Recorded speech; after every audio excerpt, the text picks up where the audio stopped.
Cody. Today is Crossing Streams, episode 2. And today, I got Etep Wokuian's The Place to Be Reviews. Pete, how are you doing, my man?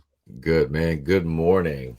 It is good to be on with you this morning, man. We've got a lot to talk about today because there's a lot going on. Need a lot of coffee, a lot of Yeah. breakfast. I don't know, might put a little bit of booze in my orange juice here, but anyways, let's get it going.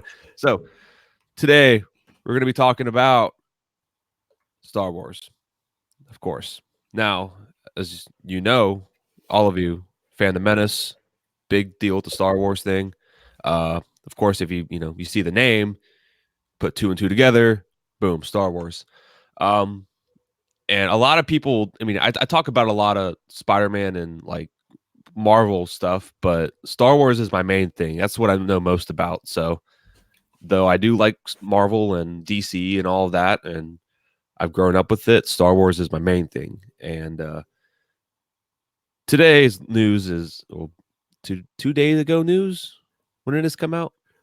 September 30th. So we're about 4. It's 4 days old, but still, it's very relevant right now. Yeah, and it for some reason nobody's covering this except for one website that I see off the top. So it's kind of crazy. But before we get going, Cooper Brothers Entertainment, we are on Instagram, we are on Anchor, iTunes, Podcasts, Spotify, and if you go to YouTube, right here where you're hopefully listening to it, unless I'm on some other website the dark web put me on or something, I don't know. But subscribe, like, share our channel, and if you could please go to, where can they find you, Pete? I am on Etep Wokuian's The Place to Be Reviews on YouTube. We do a live podcast every Wednesday night. Monday is kind of up in the air. We've gone live the last couple of Mondays with episodes, but sometimes we'll do a pre-recorded on Anchor, where we are also available with iTunes and Spotify. We're on Instagram, Twitter. We have a Facebook page, The Place to Be Reviews. We have a Facebook group you can join. It's a private group. You'll have to be vetted, but I have admins to do that. And that is the official Place to Be Reviews fan page on Facebook. Boom, roasted. All right. Awesome. Thanks, man. Everybody go check out Etep Wokuian's The Place to Be Reviews. Great channel, great videos. And Pete's always, working hard and getting those videos out. And he's really, sticking it to the man, or whammon, or man whammon, or ma'am. I don't know. It's ma'am. It's ma'am. All right, guys. So let's get started. So we got Star Wars news, like I said, and Lucasfilm is completely retconning one of the most iconic characters in all of Star Wars, possibly the most important. There we go.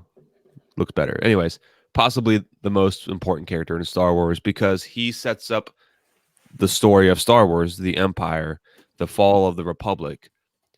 He fights the Galactic Rebellion and builds the Death Star, biggest weapon in Star Wars. So Lucasfilm is actually retconning Emperor Palpatine and making a woman in charge.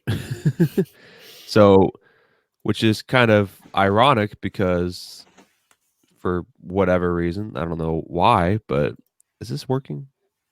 Whoa. What do you let's see what we got here. Yeah, your background's up. There we go.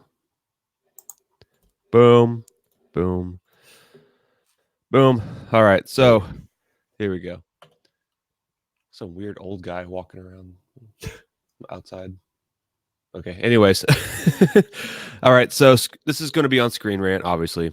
So Star Wars 9, J.J. Abrams justifies the return of Emperor Palpatine. Is this it? This is not it.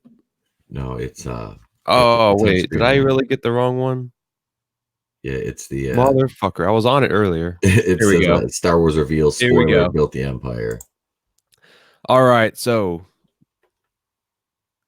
I don't know why I was on that one. I was looking earlier. I guess I was just bullshitting. But anyways, Star Wars reveals. lady built the Empire, not Palpatine. So, right off the bat, how does this make you feel? Because I know you're a big Star Wars fan too.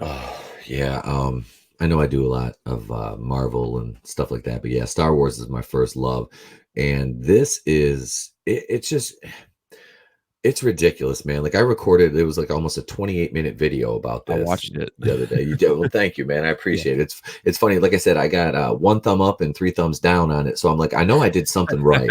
I pushed the right buttons, and it's tied because I tied in the Brie Larson Star Wars connection to this too. Now that Feige's there, Ooh. and that's another, that's another topic altogether. But this character. Like I was talking to Salvador last night because he is pretty well up read on the EU. And, this is nobody's ever heard of this character. She's new. And this Dr. Aphra character was retconned in as Vader's little sidekick right after the merger, is basically just she's an SJW character. And this, what is it? Patina, let's see, Patina Vor, Imperial Minister. I mean, she's kind of like Goebbels was to Hitler. And if you can correlate that, if you've ever seen Inglorious Bastards, they go into great detail about the Minister of Propaganda, and that's what they're basically making her out as. Except for they turned Sheev, who got over on the entire Galactic Senate to basically impeach Supreme Chancellor Valorum on a vote of no confidence. He clouded the judgment of the most powerful Jedi, the Grand Master himself, Yoda, so he couldn't tell that he was in the same room with the Sith Lord. The sheer power of the dark side, he has, and he harnessed, in the EU, the Dark Empire, he was conjuring force storms. I mean, he could wipe out a fleet basically by himself of rebels if he really wanted to. So for them to do this and to make him out as this bumbling idiot who had no idea what he was doing, he wasn't a good leader. Like, are you kidding me? They're basically making him the Emperor from the Robot Chicken Star Wars specials. Yes. That's essentially what they're making him as. Like, forget anything he's ever done in the first 6 movies, the only ones that should be watched. Yep. I don't care. I know people like Rogue One. I don't mind it, but that goes, with Disney Star Wars. So I'm not going to count that. The Emperor does everything to set up the story of Star Wars. He's the reason why Luke loses his father. There's a reason why Luke's whole family is dead except for Leia. I mean, he's the reason for everything, and forget also the whole Darth Plagueis story. Like, what's the point of showing the power of Plagueis and how he was trained? And like you were mentioning, how powerful he is in the EU, which is true. And you take all of that into consideration, how the character has been molded over the years, and now you see them just completely giving him his honorary badge and just kind of wiping him to the side. Like, yeah, he was there, but this chick actually did most of the work. No, you don't. Again, you create your own characters. That's fine, but don't retcon prior characters that were already established. Don't do anything to the already established characters, whether that's their physical looks or their character attributes, which are what they're doing here, or the roles that they play in the story. And you're messing with that, and you don't fucking do that. It's clear in the movies of what his role has been. And now you're just going to go retcon it in these stupid comic books that came out. And by the way, Marvel's doing such a fucking awful job with these Star Wars comic books. I bought Star Wars 1 through 50 from Marvel, and all of them, I'm just like, this is just weird. It just doesn't feel the same. I don't know. No, you're right on point with it. It's I haven't read the Vader comics, but I used to watch the Star Wars Theory channels. He would go through and like basically do a read through on them, and I watched, did a lot of, found out a lot of them that way. And I don't know, and them throwing this Dr. Aphra in as Vader's sidekick, to me, I'm like, what are you doing? Well, I have a couple of the Afro comics. I just several years ago I bought them. I'm like, what the hell is this all about? So I would buy like a few of the issues, and I was like, all right, let's see what this is about. And it's just weird. It's like she has like a black 3PO with red eyes that like likes to kill people. It's like imagine 3PO, but he's just like, hello, I like to murder you. It's like, okay. A violent C3PO. It's a That's very violent 3PO. It's very weird. And she's basically just like a pilot slash sidekick that goes on other missions for Vader, and she has tattoos. That's it. It's just very pointless. And if Vader wanted to get the job done, he would have one of his commanding officers. He would send out a squad of stormtroopers, or he would just do it himself primarily. yeah. So Vader takes the initiative, and it makes it seem like Vader needs a sidekick. So it's just all of this, Palpatine doesn't need anyone to do his job. Vader doesn't need anybody to do his job. Just stop pandering to people who don't buy your product. And I mean, it's just the bottom line is Star Wars is not a girl brand. I don't care. I don't care who you are or what you say. If you're a girl and you like Star Wars, wonderful. I highly praise that for you liking Star Wars, because a lot of girls think it's dumb.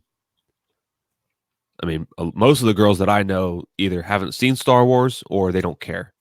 Now, I know plenty of them, but most of the women that I talk to or work with or have gone to school with, they could give two shits about Star Wars. Yeah, that's not uncommon. Like honestly, I was shocked when I started getting like back into like watching the movies all the time, and like my wife would actually sit down and watch them with me. I was shocked, but yeah, she really likes the prequels. I mean, she loves the OT, but like I said, I mentioned last night, Revenge of the Sith is actually like that one or A New Hope are like her two favorites. Um, and I'm like, I'm good on you for liking the prequels. I was happy. I like Rogue One. And my stand on Disney Wars. I don't like it at all. I don't like anything they've done. But Rogue One is passable to me because of where it fits in and what it was. It didn't really try to be something that it wasn't. It was a war movie with that just kind of fit right in there between 3 and 4. So it wasn't bad from that aspect, but yeah, it's still from Disney, but out of everything, the 4 movies from Disney, it is the only one that I will recognize or even watch. Like I said, somebody bought me Last Jedi and Force Awakens, and those are out in my garage getting ready to go to the target range to be pinned up to the board. Nice. So yeah, nice. I'm gonna record that. Those things popping from my getting hit with a 223s out of my AR. So yep. Yeah, I was planning on taking some batting practice with a couple of DVDs and some of the action figures, I let the kid still uses the action figures, but we have fired Ray out of the trebuchet before because I bought some of the action figures because I'm like, hey, they might be worth something. Then I saw The Last Jedi because I bought them before the movie. I actually saw it, and which I didn't pay to see that movie. And as soon as I came home, I'm like, I literally like took them out of my collection because I used to have it all set up, and I took them all out of there and I threw them in a box and I gave them to the kid to play with, and now he takes them because he knows how I don't like The Last Jedi because he's watched it with me a couple times and he's gauged my reaction and he doesn't like it now. He calls it The Last Dumpster Fire like I do, and he's 4 years old. Your kid's awesome, dude. he's a little dude. It's funny. I told his teacher when he went to preschool, I'm like, he is like a tiny 40-year-old. So I'm just gonna warn you now. He might say some things. So yeah. But, oh yeah, he did something the other day and he stopped and it was just like watching myself. He stopped and he rolled his eyes and he goes, "Oh my God." I'm like, hey, I was like, hey, don't say that and don't roll your eyes like that because you're gonna start doing it to me. Send me your address off air and I'll send you some toys that I got. I have some Rogue One stuff that I don't really want. All right, well, absolutely, man. So I'll send you some, and they're all in the box. So if Trey wants them, you're welcome to have them. He will, dude. He's we've got a ton of the Death Troopers and the Shore Troopers. I mean, I say a ton. We've got I think there's like 6 or 8 each of them. I've got them because there's a little bodega in town that they have like everything. And the guy, I got to know the owner because I was in there picking through the action figures on the shelf with Trey, and he let us go in the back room. He literally had like 400 action figures. I was just picking through Cool. All right. them. Yeah. Well, nice, man. Yeah, I will send a couple your way. Um, Nice. I'll let you know which ones I have. Yeah. But if you ever find a Palpatine figure, though, go ahead and just lay it down gently because he can't do anything. Because I've, I'm he's apparently useless. I mean, I'm that's why he has a cane, right? I guess I don't know. I'm staring at the Dark Empire Palpatine right now. He's over with Luke and Leia on one of my displays, and Nice. I feel I bad really for want him. that figure, man. I love that line of figures is fucking awesome. Yeah, I found him in an eBay store right by my house. Ooh. Yeah, they've had a nice little Star Wars section. It was a lot of prequels, and they had those EU figures, and they were from what 1998 or something like that. Yeah. They were Yeah. I grew up collecting those first. That was the first, like, those are the first Star Wars figures that I ended up getting. they were in the original packaging unopened when I got them. That's dope. They got opened. I got an Anakin Skywalker figure when he like the old man one after Hmm. in Return of the Jedi when he Yeah. becomes the Jedi Blue Spirit. Hmm. But I have him just like normal clothes, but I got one of those of him. See, that's one I don't have. Those are cool. Yeah. Those are cool. I have basically what I have just the only things I have set up that aren't still in boxes are I've got the like I said, I got Luke, Leia, and the clone Palpatine from the Dark Empire. I've got the Return of the Jedi Jabba's throne with Jabba. It's complete with Salacious Crumb and two Gamorrean guards and Bib Fortuna, and there's a Rancor, the Rancor Keeper, and I've got like a little Jabba's kind of it's a Hoth and the Hoth base, the Hoth Imperial like position with the gunners on it and Yeah. stuff like that. But I bought it. Somebody had custom painted it brown, so I used it as part of my Jabba the Hutt setup. And I've got like a Squid Man and Greedo and a couple of the bounty hunters in there, and another Bib Fortuna figure, and Cool. the skiff with Klaatu, Nikto, and Weequay on it, and a little it was the ATST, the two-legged walker from Return of the Jedi. Yeah, Oh, that is so sick. yeah, I've got just those are just a few things I've set up. The rest of them are still I'm staring at them. They're on my shelves right in front of me in the boxes. I packed them up when we moved. Yeah, I just anything prequels or obviously just pre-Disney in general, I'll Hmm. buy. But Yeah. I refuse to buy any more, post Disney stuff. It's hard because I see some stuff and I'm just like, that looks good. Like Hmm. there's a Black Series Obi-Wan that I want. There's a couple ones. There's the Yeah. episode 1 and then there's the Clone Wars Black Series figure that I want. Hmm. But part of me is just like, don't buy it because it's Disney and I don't really want to give them any more money. But at the same time, I'm like, fuck, I got the Qui-Gon one. I need Obi-Wan. Yeah. Yeah. You got the Qui-Gon Black Series figure? Yeah, I Nice. got that, and I have a few of them. There's some Hmm. that I'm gonna keep because Yeah. the characters are cool. Yeah. Like I have Commander Gree, Hmm. the clone trooper, the green Yeah. one that Yoda cuts the head off. I was like, I've okay, got him. I've got the 3 3/4 Commander Grey. I got both Nice. because prequels, and Hmm. I'm young, so I know, man. I just grew up with that, and I would always go to the store with my parents and be like, hey, let me get that. And they're like, all right. I was like, Hell yeah. that's what's up. So I Hell just yeah, man. sit in the No. car on the way home and opening them. I'm like, yes. Yep. Oh, Where'd dude. his Yeah. gun go? Yeah. As a kid, that was the best. Yeah. But then you're like, oh, I don't want to drop anything. Shit. Yeah, I was I, always like looking in the car seats. I was like, where does Blaster go? Damn it. yep. Oh God. Yeah. I remember that. Like that was the thing is, man, because like I said, I'm looking the poster behind my head. I framed it's the original trilogy movie posters. And I've got the little books that used to come with the figures in there, like the collections things. And there's a card back from a Return of the Jedi figure. There's the Empire. Hang on. Empire Strikes Back TIE Fighter pilot. And the price of the figure, if I can see it, it's $2.48, and it's got the Kmart sticker on it. From when my parents bought it for me in like Ooh. '83. Because I had just gone to the theater to see the movie, so it was cool, man. Like I said, I had to put that in a frame because that's the Dude, I'd only. love to be around that time just to kind of see all the toys and merchandise and the hype around Star Wars when it was good. Oh, it was awesome. Like, Like I got to see all the prequels in theaters, mhm. but man, if I got to see at least one OT movie in theaters, God, that would have been so sick.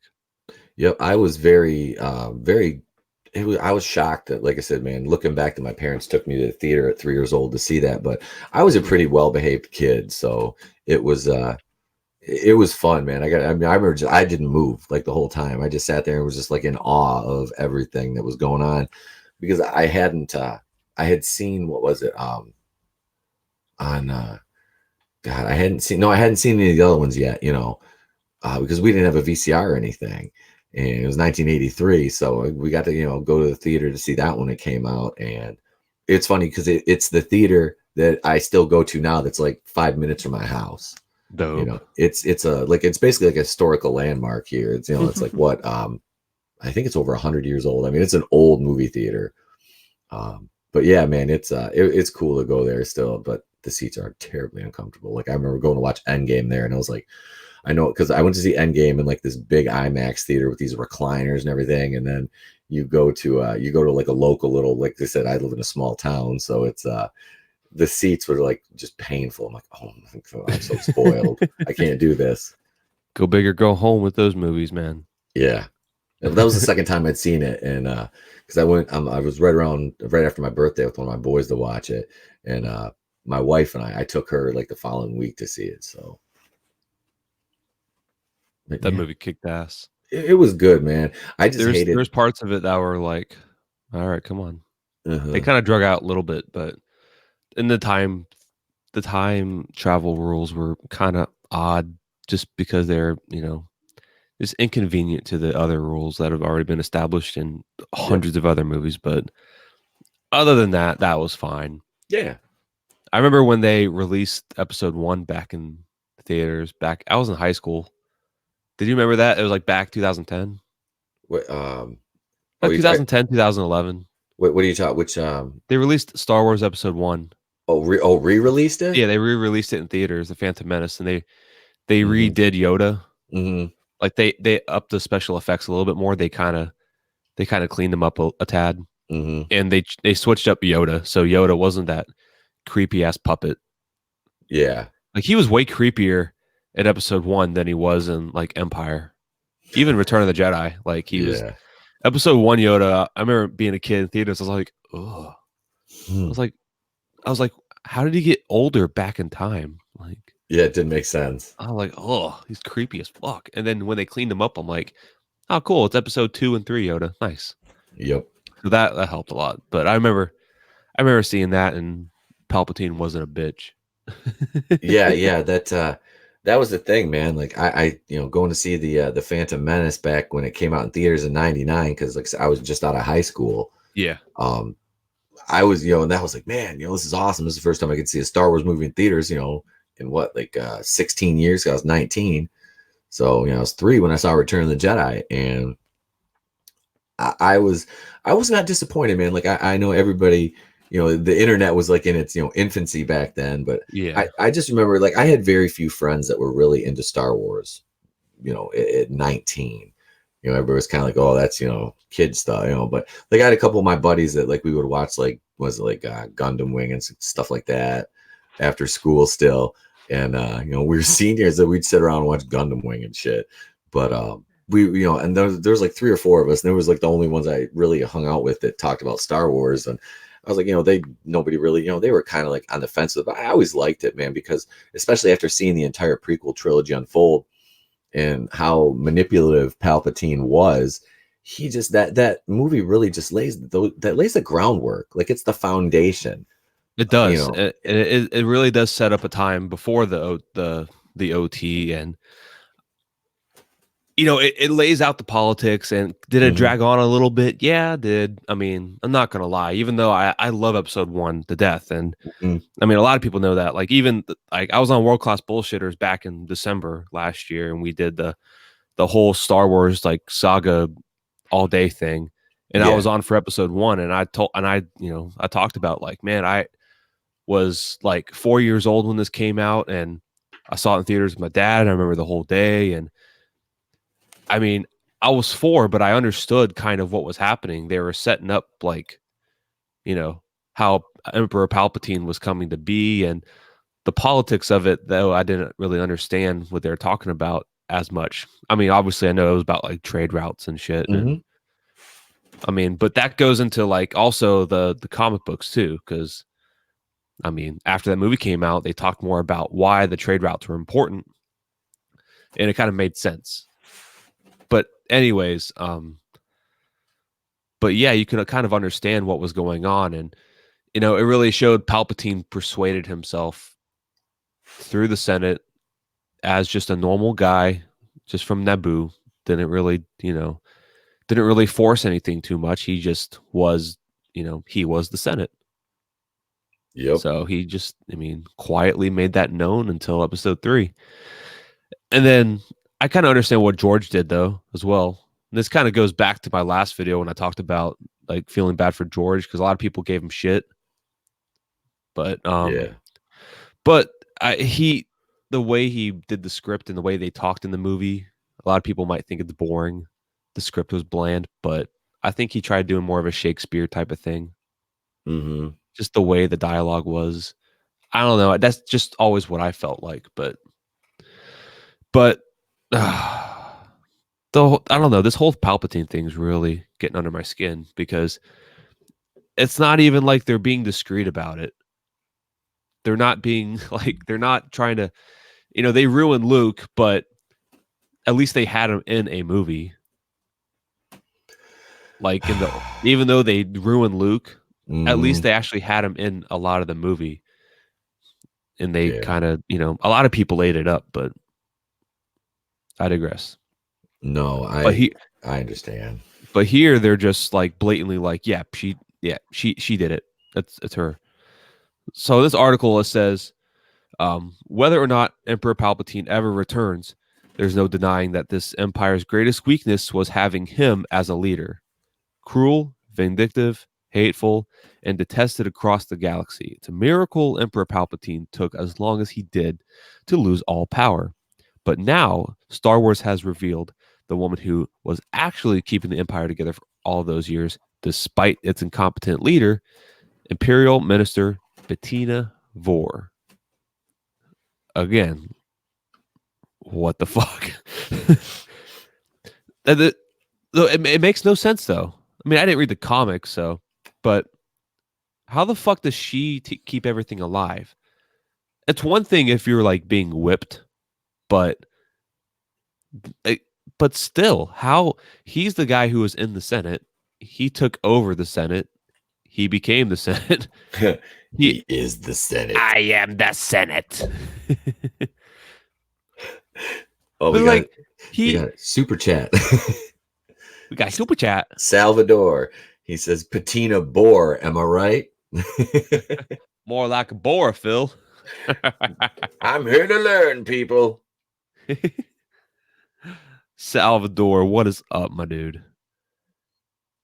But he IM'd me and he asked if there was, because they're used to me doing the morning show on Thursday sometimes, and he said no morning show. I said no, I'm over on Goober Brothers, so send him the link.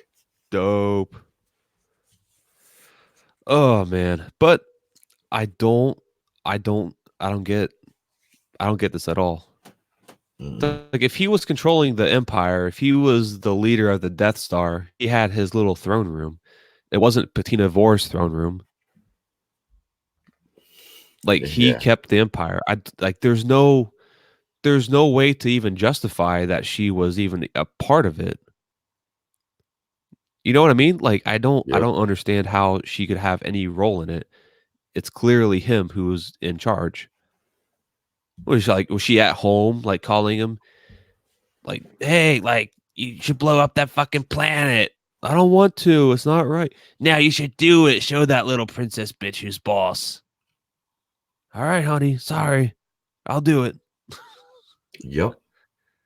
That's about it, man. I don't understand. Like I said, I just don't understand at this point.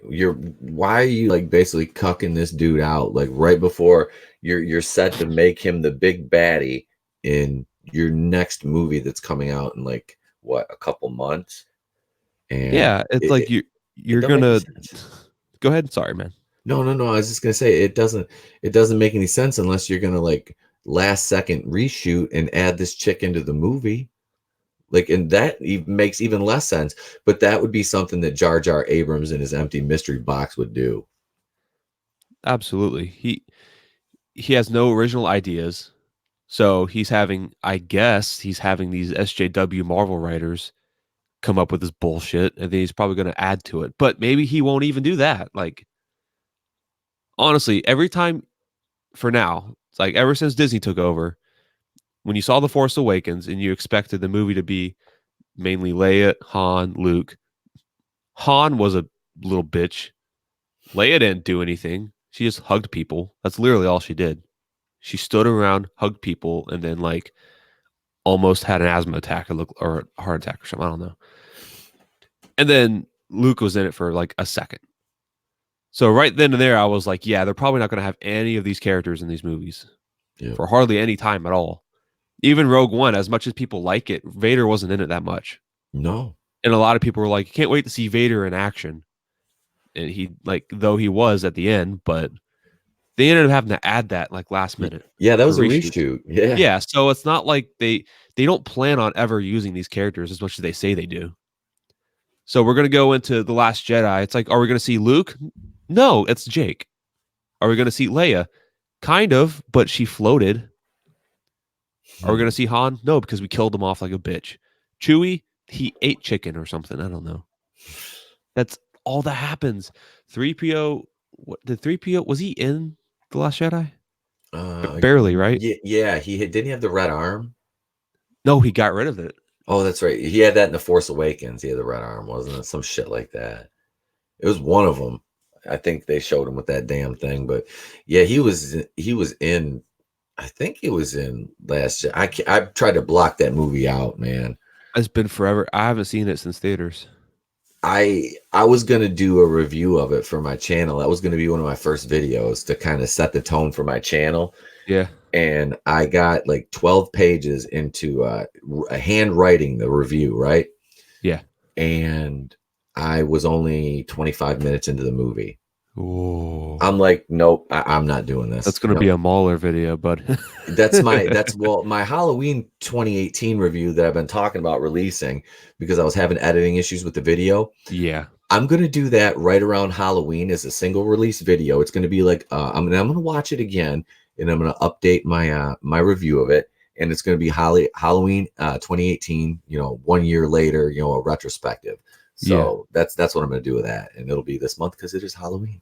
Dude, Halloween 2018, on a side note, sucked ass. Oh, it was horrible. Oh my God. I watched that with my cousin. And ironically enough, the movie was shot from my cousin's house where I was watching it at like maybe 15 minutes from her house. Oh, really? Which was kind of weird in South Carolina. Yeah, I was like, she's telling me this as we're watching it. I'm like, the fuck? And I'm like, well, this movie blows. And she's like, yeah, kind of.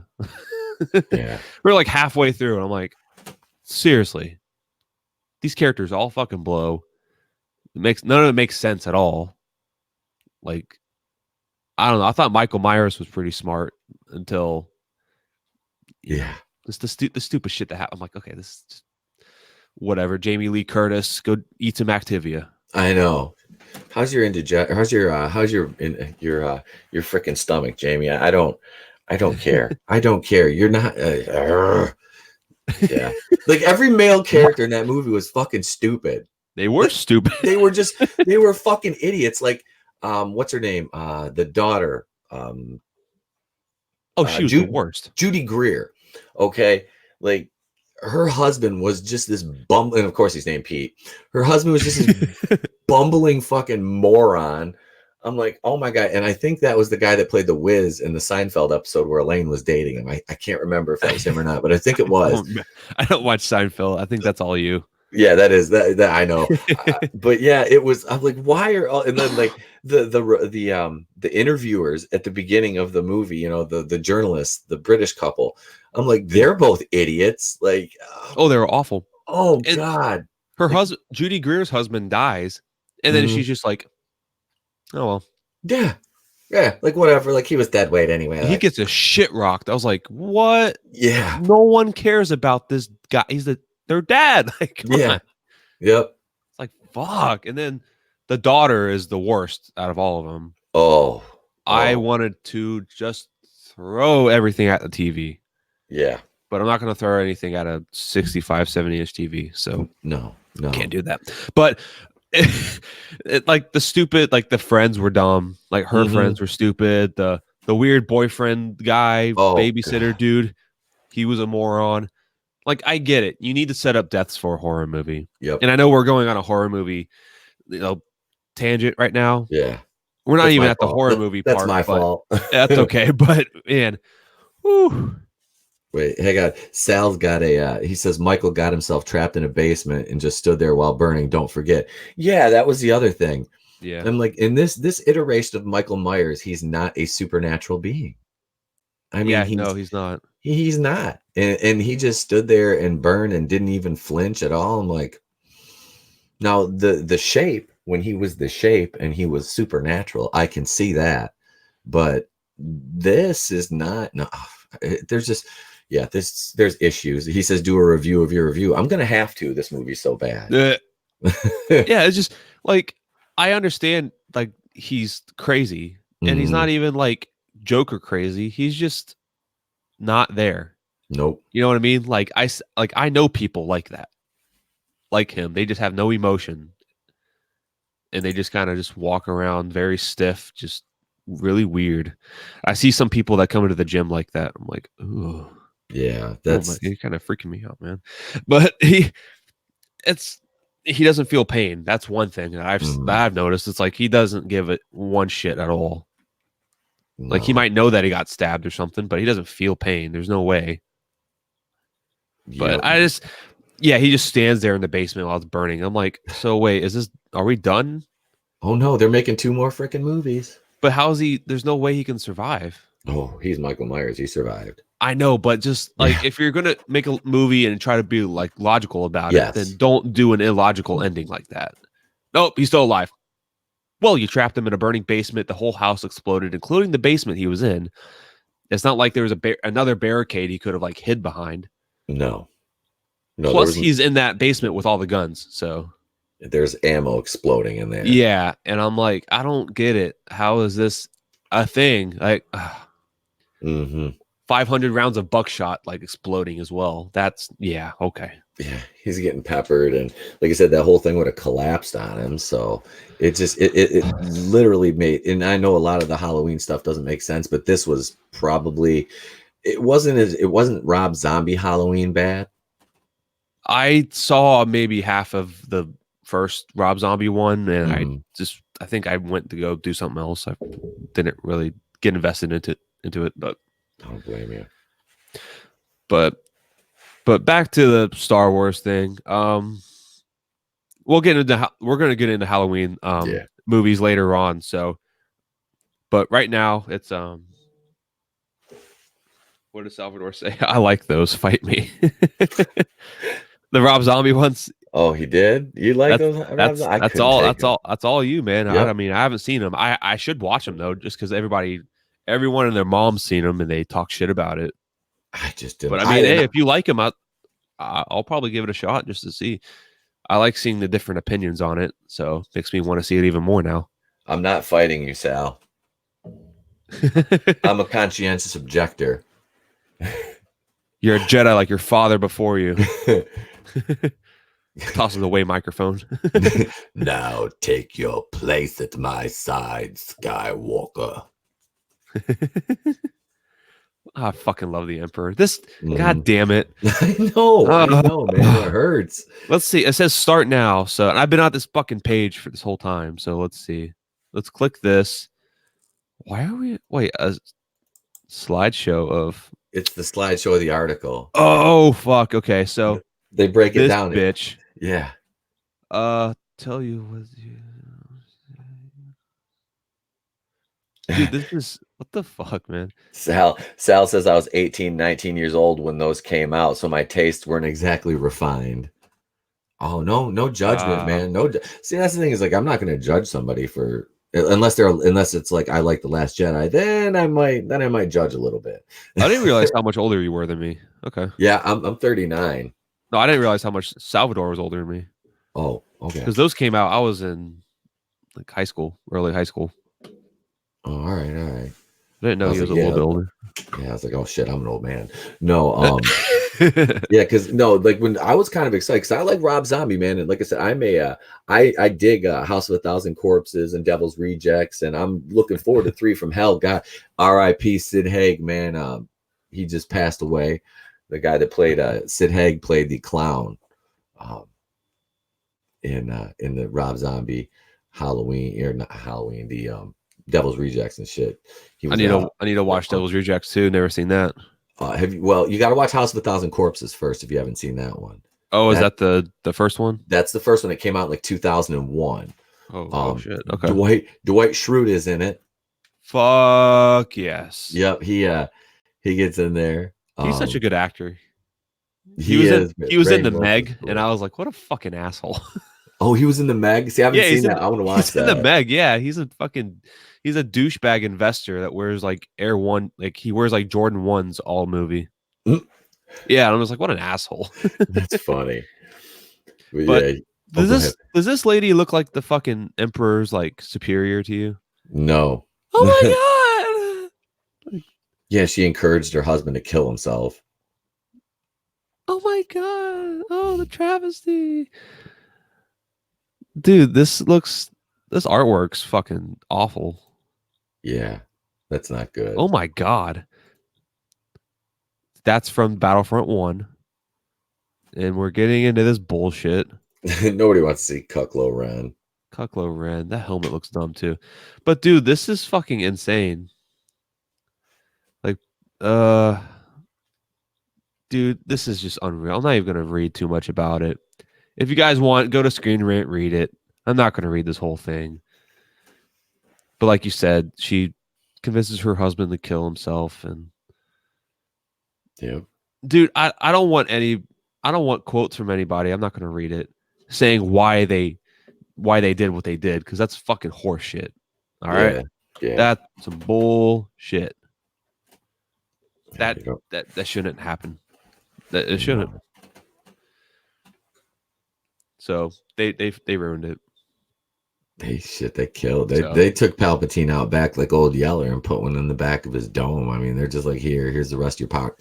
Just And what's good night. crazy, what's crazy is like you ruin Luke, you ruin Han, you ruin Leia.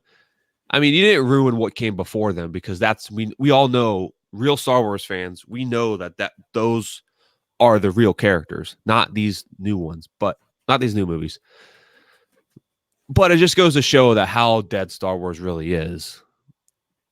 Like it's not even like beating a dead horse, so to say. It's more of like they're already in the coffin, buried. They've been there for a couple years, and you're just pissing on the grave of it. And when this new movie comes out, they're going to be shitting on it.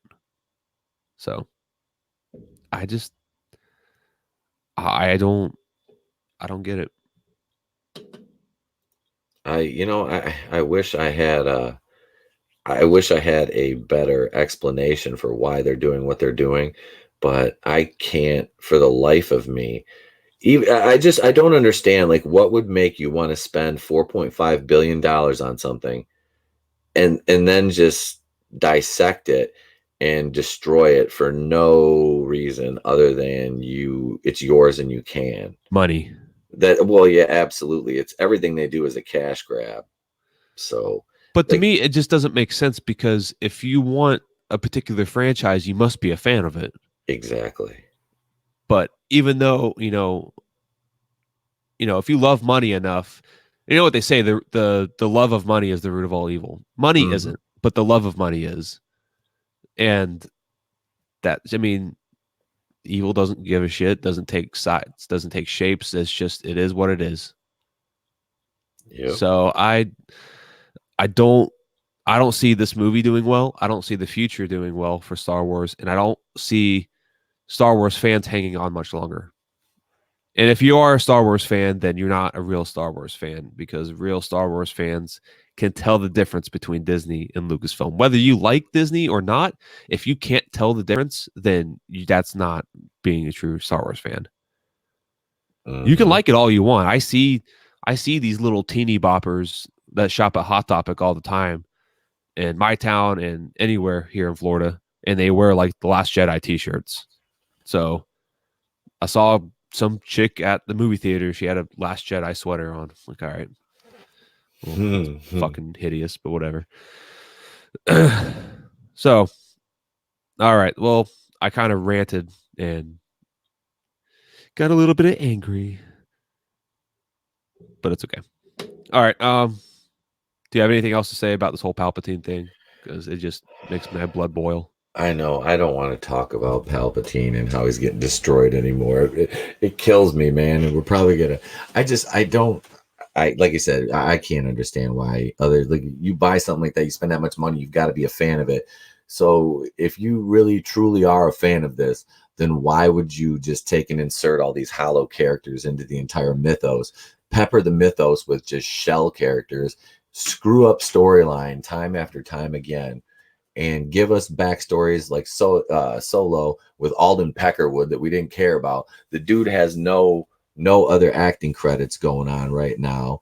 I mean, it's Sal said it right here. The only explanation is to piss us off and then play victim. Yeah, because then they blame YouTubers like us for spreading quote unquote hate, just hateful speech about Star Wars because we're racist and we're bigots and we're misogynists and we're afraid of women. No, we just don't like shitty characters, man. It's bottom line. Nobody, nobody in our circle, you know, in the fandom menace here that I've got to know is a damn racist. There's not one, and there's a pretty diverse group of people that the circle that I'm involved in here, you know, that we're involved in our little niche corner of the fandom menace. I mean, there's not one person that truly like is a racist or like hates women or, you know, is pissed off about diversity. It all boils down to story and character and how you develop it and how you use them and how you honor the mythos and the legacy of these characters.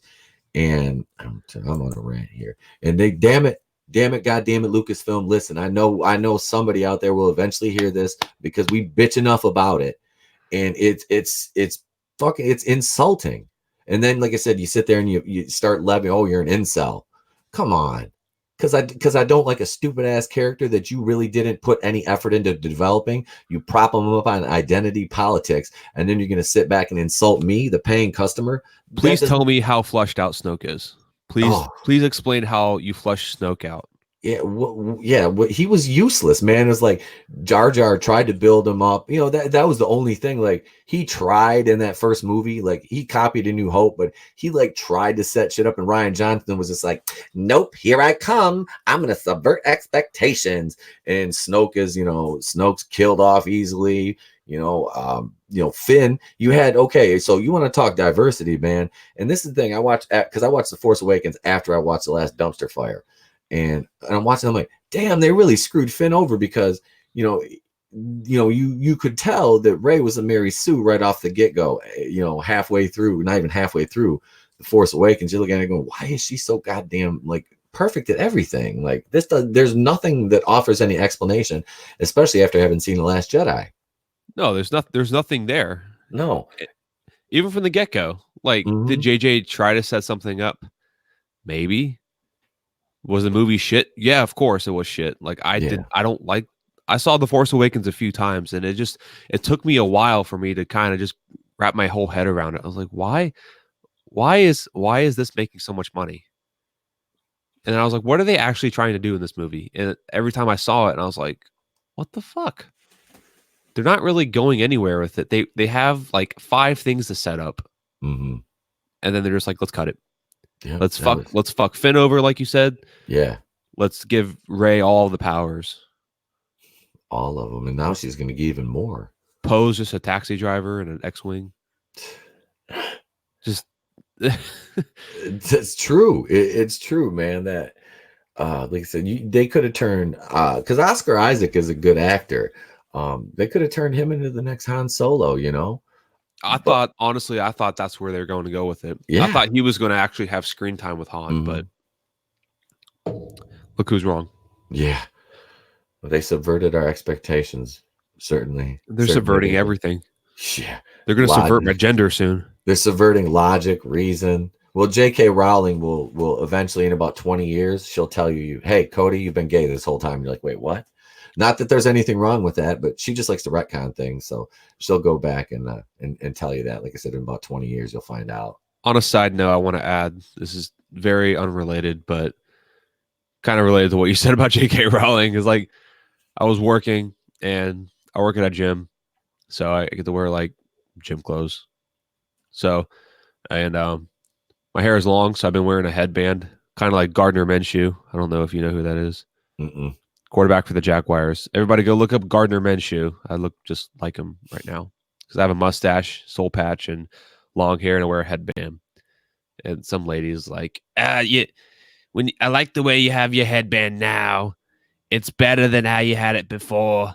When guys wear their headbands and they flip the hair back like that, it makes them look bisexual. I'm like, thanks. And then my coworker's like, did she really just say that? I'm like, I guess I'm bisexual sometimes. I don't know. Some creepy Jewish lady just. Let me apologize for my people, man. Let me apologize. We're part of my people, man. They don't nut, bro. The old Yentas don't care.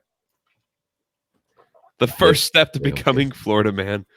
Oh man, that headband is my crown.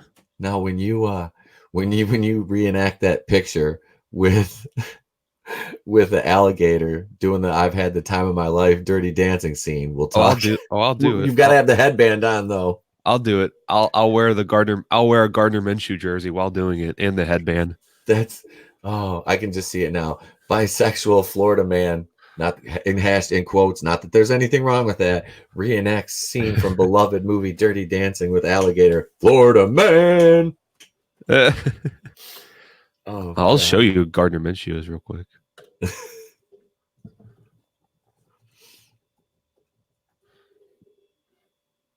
There you go. Yeah, you do. Yeah. Hold on. There you go. He just did a video with Uncle Rico. No shit. You throw a ball over those mountains. Oh yeah, they talk about that too. That's awesome. Funny. Yeah, they actually had the guy go down to Jacksonville and film that. Wait, is there a picture? There you go. Oh my god. Oh my god, that's funny. That's kind of how my hair was last summer actually, when I let it grow out. I'd wear a bandana and pull my hair would like flop over because I didn't cut it for like a year. Okay. Yeah, that's funny though. Yeah, that's me like every day at work. So there you go. It's crazy. Cody Minshew. That's right. Oh my god, what were we talking about? God damn it. Star Wars? I think it was Star Wars. Okay. All right. Well, as Rose Tico said, let's fucking crash out of this conversation. All right. So we talked about Star Wars. We ranted about that for a while. So next on our agenda, I kind of wanted to go over our top 5 must-watch Halloween movies for October. So we briefly talked about the movie Halloween, but I kind of wanted to talk about our top 5. Me and you. What is your top 5 go-to Halloween movies you have to watch for October? All right. Number 1. These are in no particular order too. Okay.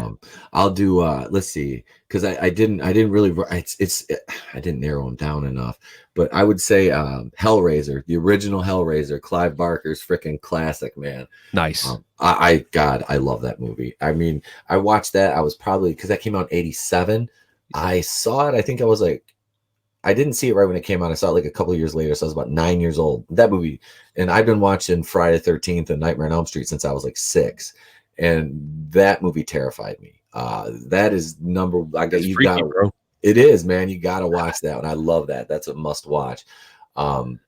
The original Halloween, any of those Halloween movies, but I'll go with the original one in this, the 1978 John Carpenter classic, Halloween. And the next one is The Shining. You gotta. I Ooh. love. It's not necessarily like a Halloween themed movie, obviously, but it's a horror movie to me. I classify Well, that as anything horror. scary, like Yeah. suspenseful, horror, supernatural, anything Hmm. like that, that counts. Yeah. Okay. So I really, really like that one. That's Yeah. one of my old school favorites. Um, Probably, and I'm not going to go with the first one on this, but I'm going to say Friday the 13th Part 6 is Ooh, one of not my. have not seen that. That is one of my favorite, probably out of the entire Friday the 13th mythos. That one is one of my favorites, man. I really, really love that one. So I never got into Friday the 13th, really. So what's like, so I know everybody, they talk about Nightmare on Elm Street, they talk about Halloween, but what is different between Jason Voorhees versus, say, Michael Myers? Because they're Jake. both similar. They're both big guys that stab people. Mhm.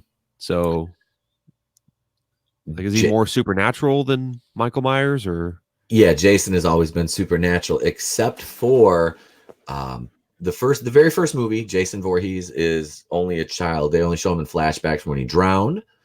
His mother is the killer, in part one. Betsy Palmer played Mrs. Pamela Voorhees, and she's actually the killer in the entire first movie. Oh, Hmm. okay. Because I And never got into that franchise. yep, and Jason comes into play in the second one, and the third, the fourth, and then you go to part five, and he's not in that movie either. The killer is an ambulance driver who watches his son, who he gave up for adoption, get actually he's an ambulance driver, is to clean up his body after he gets murdered by this guy in a it's like a group home for wayward teens, and the guy Huh. kills him with an axe. So that sends this guy into a rage, so he goes on a killing spree.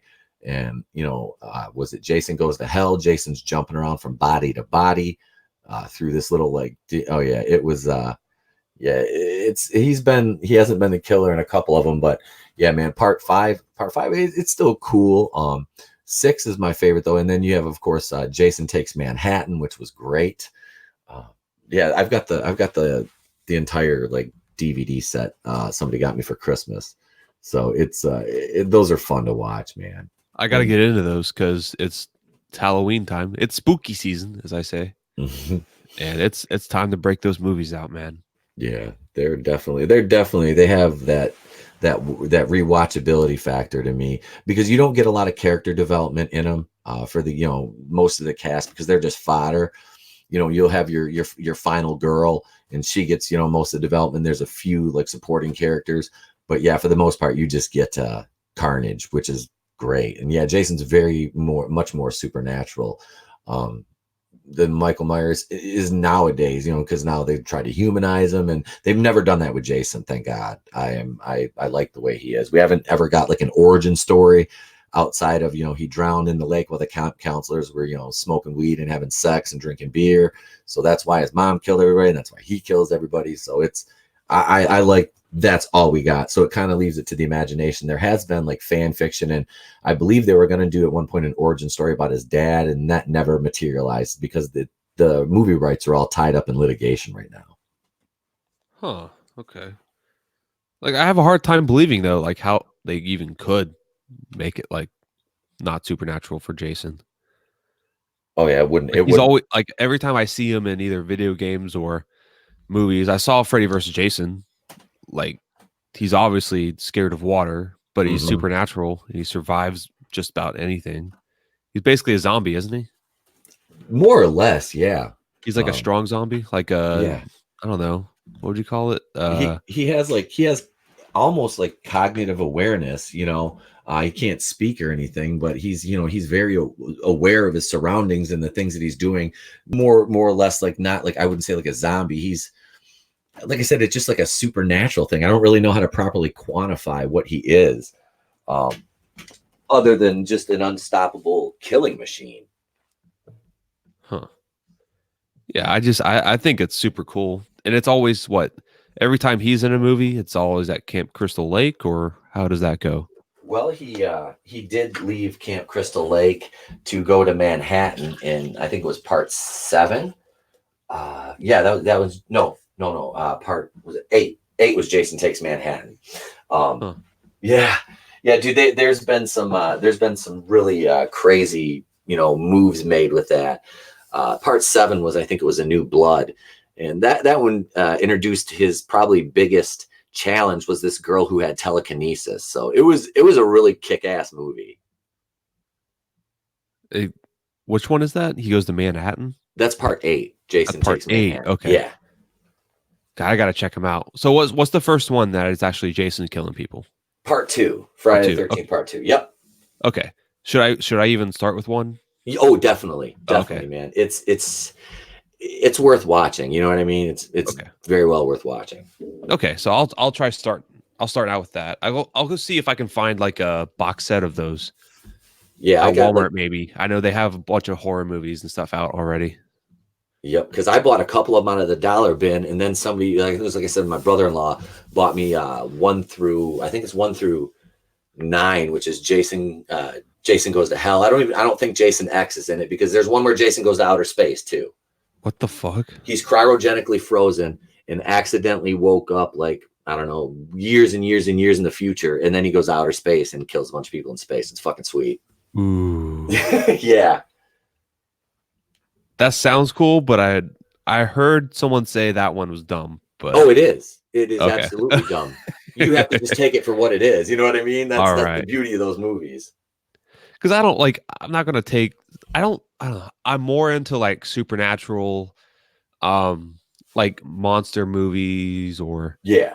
stuff like that. Like I like the demon type movies, but I also like seeing monsters and stuff. Hmm.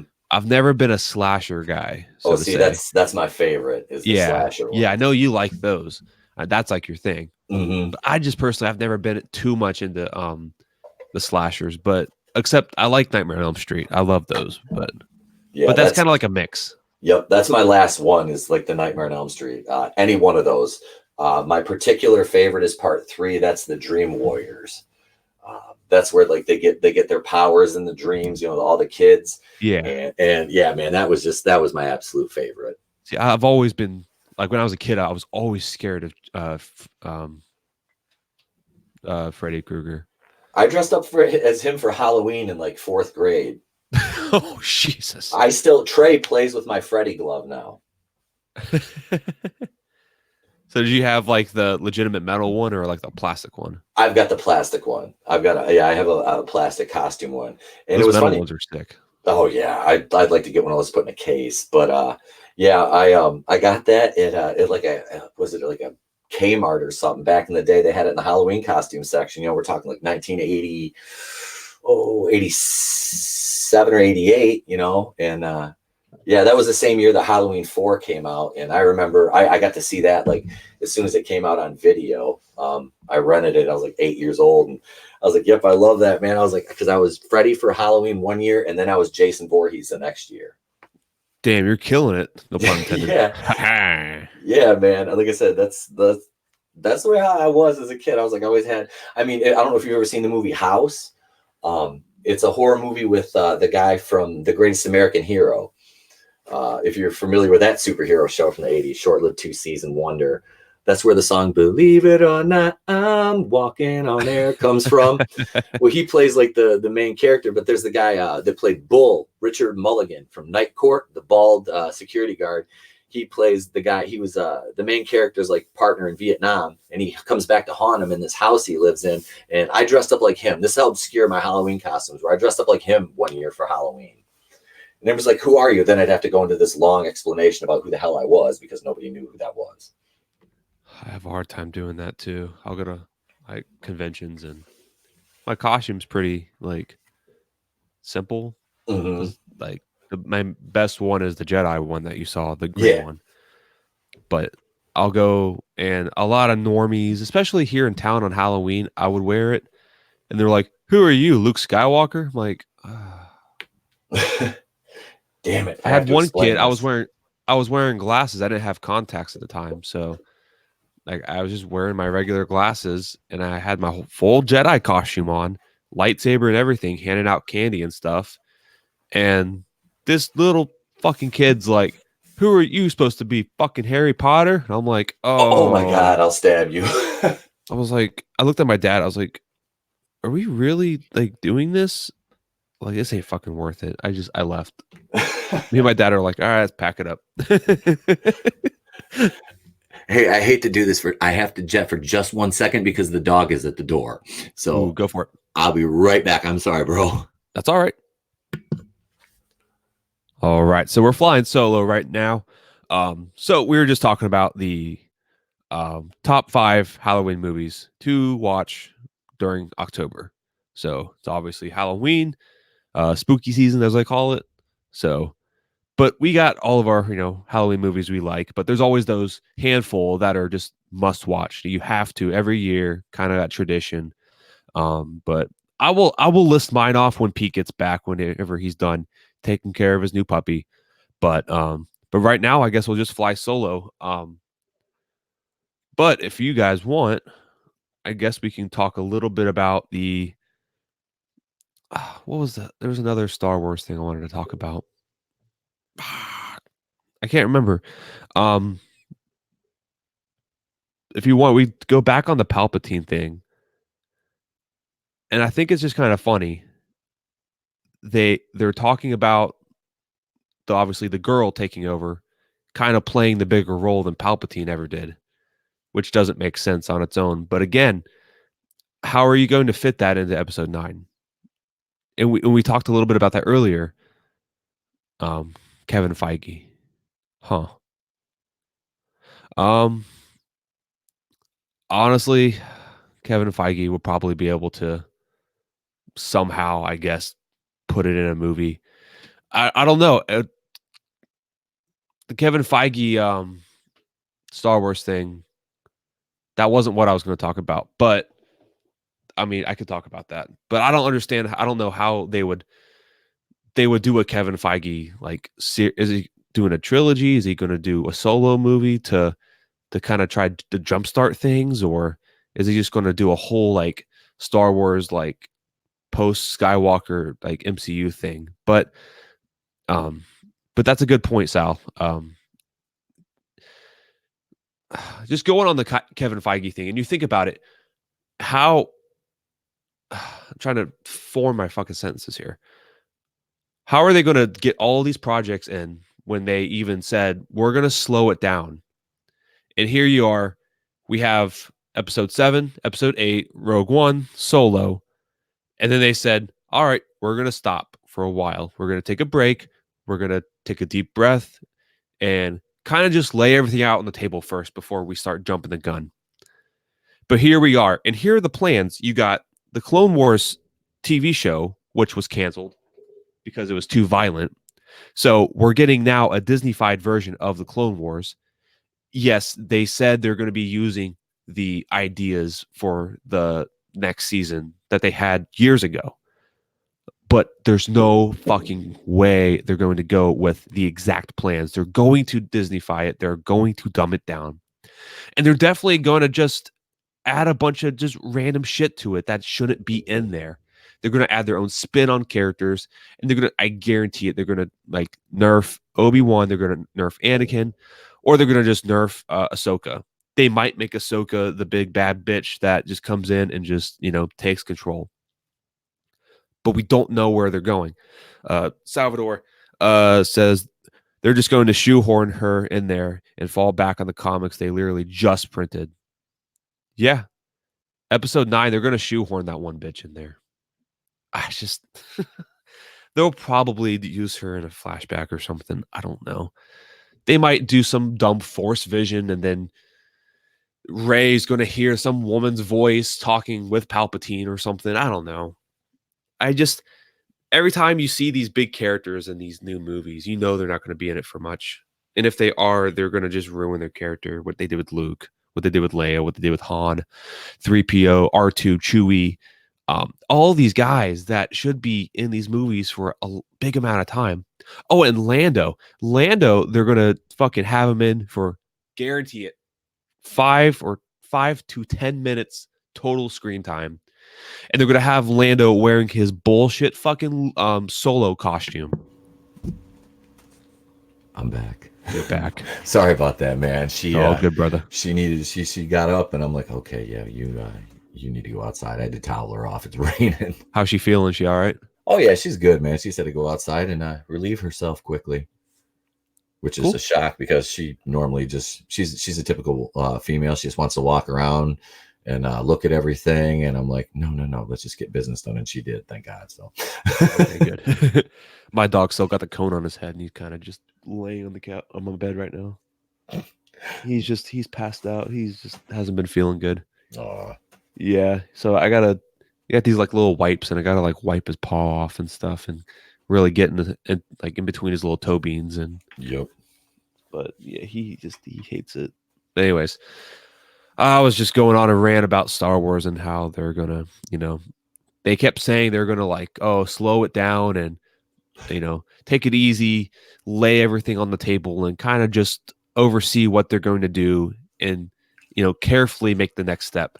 But instead, they're going to have Clone Wars series. They're also going to have the Mandalorian series, which was by any means no way of slowing it down. They just went up and were like, Mandalorian. Then the Clone Wars series they're coming out with again. Okay, we're more Star Wars, which is not what this is what you're saying you weren't going to do, but okay. And then they're like, oh, Obi-Wan movie, Ian McGregor. Okay. Ian McGregor shouldn't have any part in any of this because, again, you're going to ruin his story arc and ruin the purpose of him being on Tatooine. They're going to make it about something completely different other than protecting Luke and making sure the Lars are safe, or the Owens. Owen, what was it? The fucking names? Owen Lars, Yeah. Owen and Baru. Yeah. They're just going to, make it not about that. They're going to have Obi-Wan go on his separate adventure and then you have the Rian Johnson trilogy. Then you have the Benioff and Weiss or whatever their name is, fucking trilogy, I guess, or show or something. And then you have the Kevin Feige thing. And it's all these plans. And you're telling me you're trying to slow it down. That's not fucking slowing it down. And then you had the Rebels was it the Resistance cartoon that sucked and got canceled? Yeah. I didn't even know it got canceled until I watched Jeff's toy video. Well, they're doing season 2 of it. I think it is. What? Oh, because it was already like in the process of being made. Yeah, they're gonna do that, and they can't. It's like done after that. That's whatever.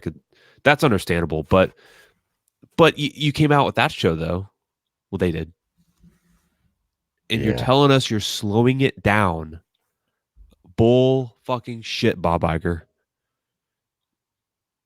It's just no way. Salvador, she rescued the emperor and has been taking care of him ever since, or some dumb shit. Yeah, like their emperor doesn't need help. He should have died. That's bottom line. He should have died. Now, if they did the clone thing like they did in the EU, I could live with that. Like I could totally live with that. If that's what you're gonna do, you had the clone thing in the EU, plus you also had the Force Unleashed stuff with the clones, which I didn't think you could clone Jedi for real. But if that's the thing that's happening in Star Wars, that's fine, because that was from Lucas and all of that shit. Yeah, I know Lucas didn't do a lot of the EU stuff, but he gave the okay on all of it. Plus, it was LucasArts that did the Force Unleashed games that had the clone thing, so that's fine. I'm cool with that. But if you're going to make it to where he survived and then the bitch is taking care of him, and it just no, you're it's basically what is she like, Warm Tongue in Lord of the Rings, just talking to Theoden's ear? Is that what they're going to do? Because that's just horseshit. Yeah, they don't have any respect for the source material at this point. It's straight about interjecting. Like when they bought it and Kathleen Kennedy marched out in the Force is Female t-shirt.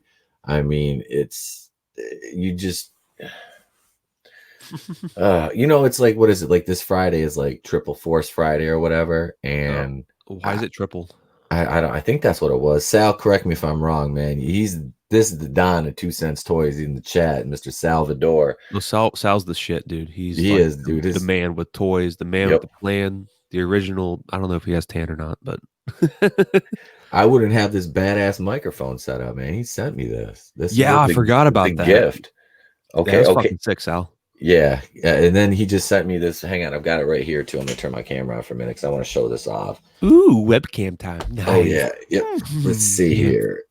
I got this because I'm kind of I'm not I don't have as many GI Joes because I sold a lot of my What is it? GI Joe Oh stuff. But shit, that's cool. yeah, this is like the definitive guide between 82 and 94. So Nice. yeah, my kid has some of the original ones I had.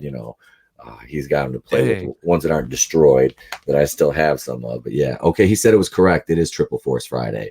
Okay. The reasoning behind that I do not know, but it Triple the is bullshit. probably that's what they're gonna do. Go get Billy. It's time for webcams. What's sad is that I see pictures of the new figures coming out. Mhm. I don't want the characters, I don't want the figures, but overall, they do look good, Yeah. which is really frustrating because you could have done that with good characters, but I don't want the new Mandalorian guy. I'll try the show out, I'll watch it, I'll give it a shot, but I don't want to watch it. But since it's the closest thing, like it's the farthest thing away from Ray, I'll fucking give it a shot. But and then the new characters like the Sith Trooper looks fucking good. It looks cool, but what purpose is it going to serve in the movie? And that's my main thing. It's going to have, again, just like most of these characters, they're going to have dick screen time. And you know who's going to get the majority of screen time? Ray, Finn, Poe, Rostico probably will. Yeah. 3PO probably will, but he'll just be a fucking idiot in this movie. He won't have any relevance to him. He won't be a translator or anything. He's just going to be a douchebag. They don't need a translator. They have Ray. Yeah, because she fucking knows everything. She's the bastest ever. Ever. I was just gonna do that. That Fucking Doomcock. love Doomcock. Yep. Hail Doomcock. Hail. I, But I saw this. My last Star Wars video I just made. This is the last one I just did. And I was going through all the new toys that were going to be coming out for the Force Friday thing, or just for the new movie in general. And they had this like 12 pack of like just already like pre-posed figures. I'm spinning on my screen a lot. I should get a little. I have one of those. Oh, here it is.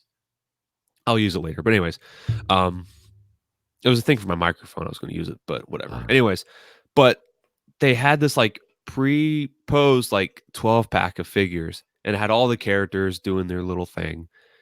And they had like Ray, Finn, Poe, and Chewie, R2, and whatever. And then they had like Kylo Ren, Knights of Ren, Stormtrooper, Sith Trooper. But in the light side pack with Ray and all of them, they had 3PO. And 3PO has a crossbow. He's holding Chewie's belt. He's got Ray's staff. And I think he has something else. Like, but he's just holding it all. So I saw that figure and I was like, holy fucking shit. They're all gonna go swimming and he's holding all their stuff for them. Like hold my phone, I gotta dive in real quick. Yeah. Like type of thing. And I'm like, holy shit. Like that's my prediction. I think they're gonna go to that water planet. They're like, we gotta swim. Hey, 3PO, hold their shit.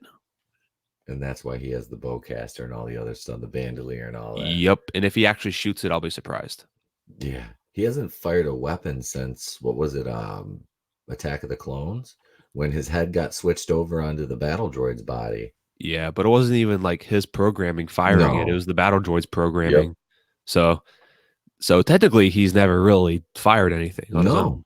So again, I'll be really surprised if he shoots anything, but it'll be out of his character. So Disney's pretty good at doing that, doing things out of their character. So. Watch, he'll be as badass as IG-88 or something. Oh, bro, he's gonna grow like Grievous legs and start crawling like a spider. 3PO's got a fucking lightsaber and shit. He's got a purple lightsaber like Mace Windu. He's like, oh, I took Master Windu's lightsaber. Master Windu, it fell out from the building. Oh, dude, and he's gonna shoot like a Tony Stark blast from his chest. He's gonna have little pulsers out of his feet and hands, or little rockets coming out of his back like R2. Yeah, he'll get an upgrade. Do you watch the Orville?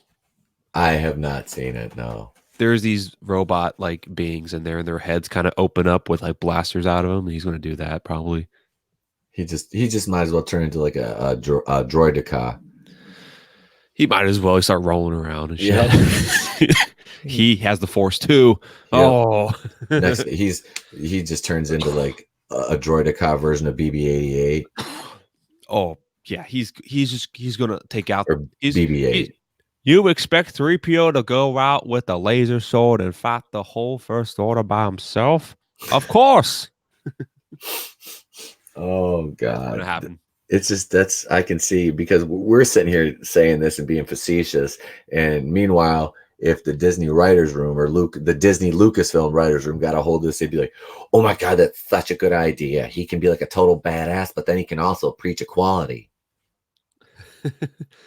Like, His eyes, when they turn red in that teaser trailer, they're not even like anything significant. They're just kind of like those little car cigarette lighters. You mhm. push in the thing real quick and you pull it out and you look at the red like heat thing. That's what it Yep, is.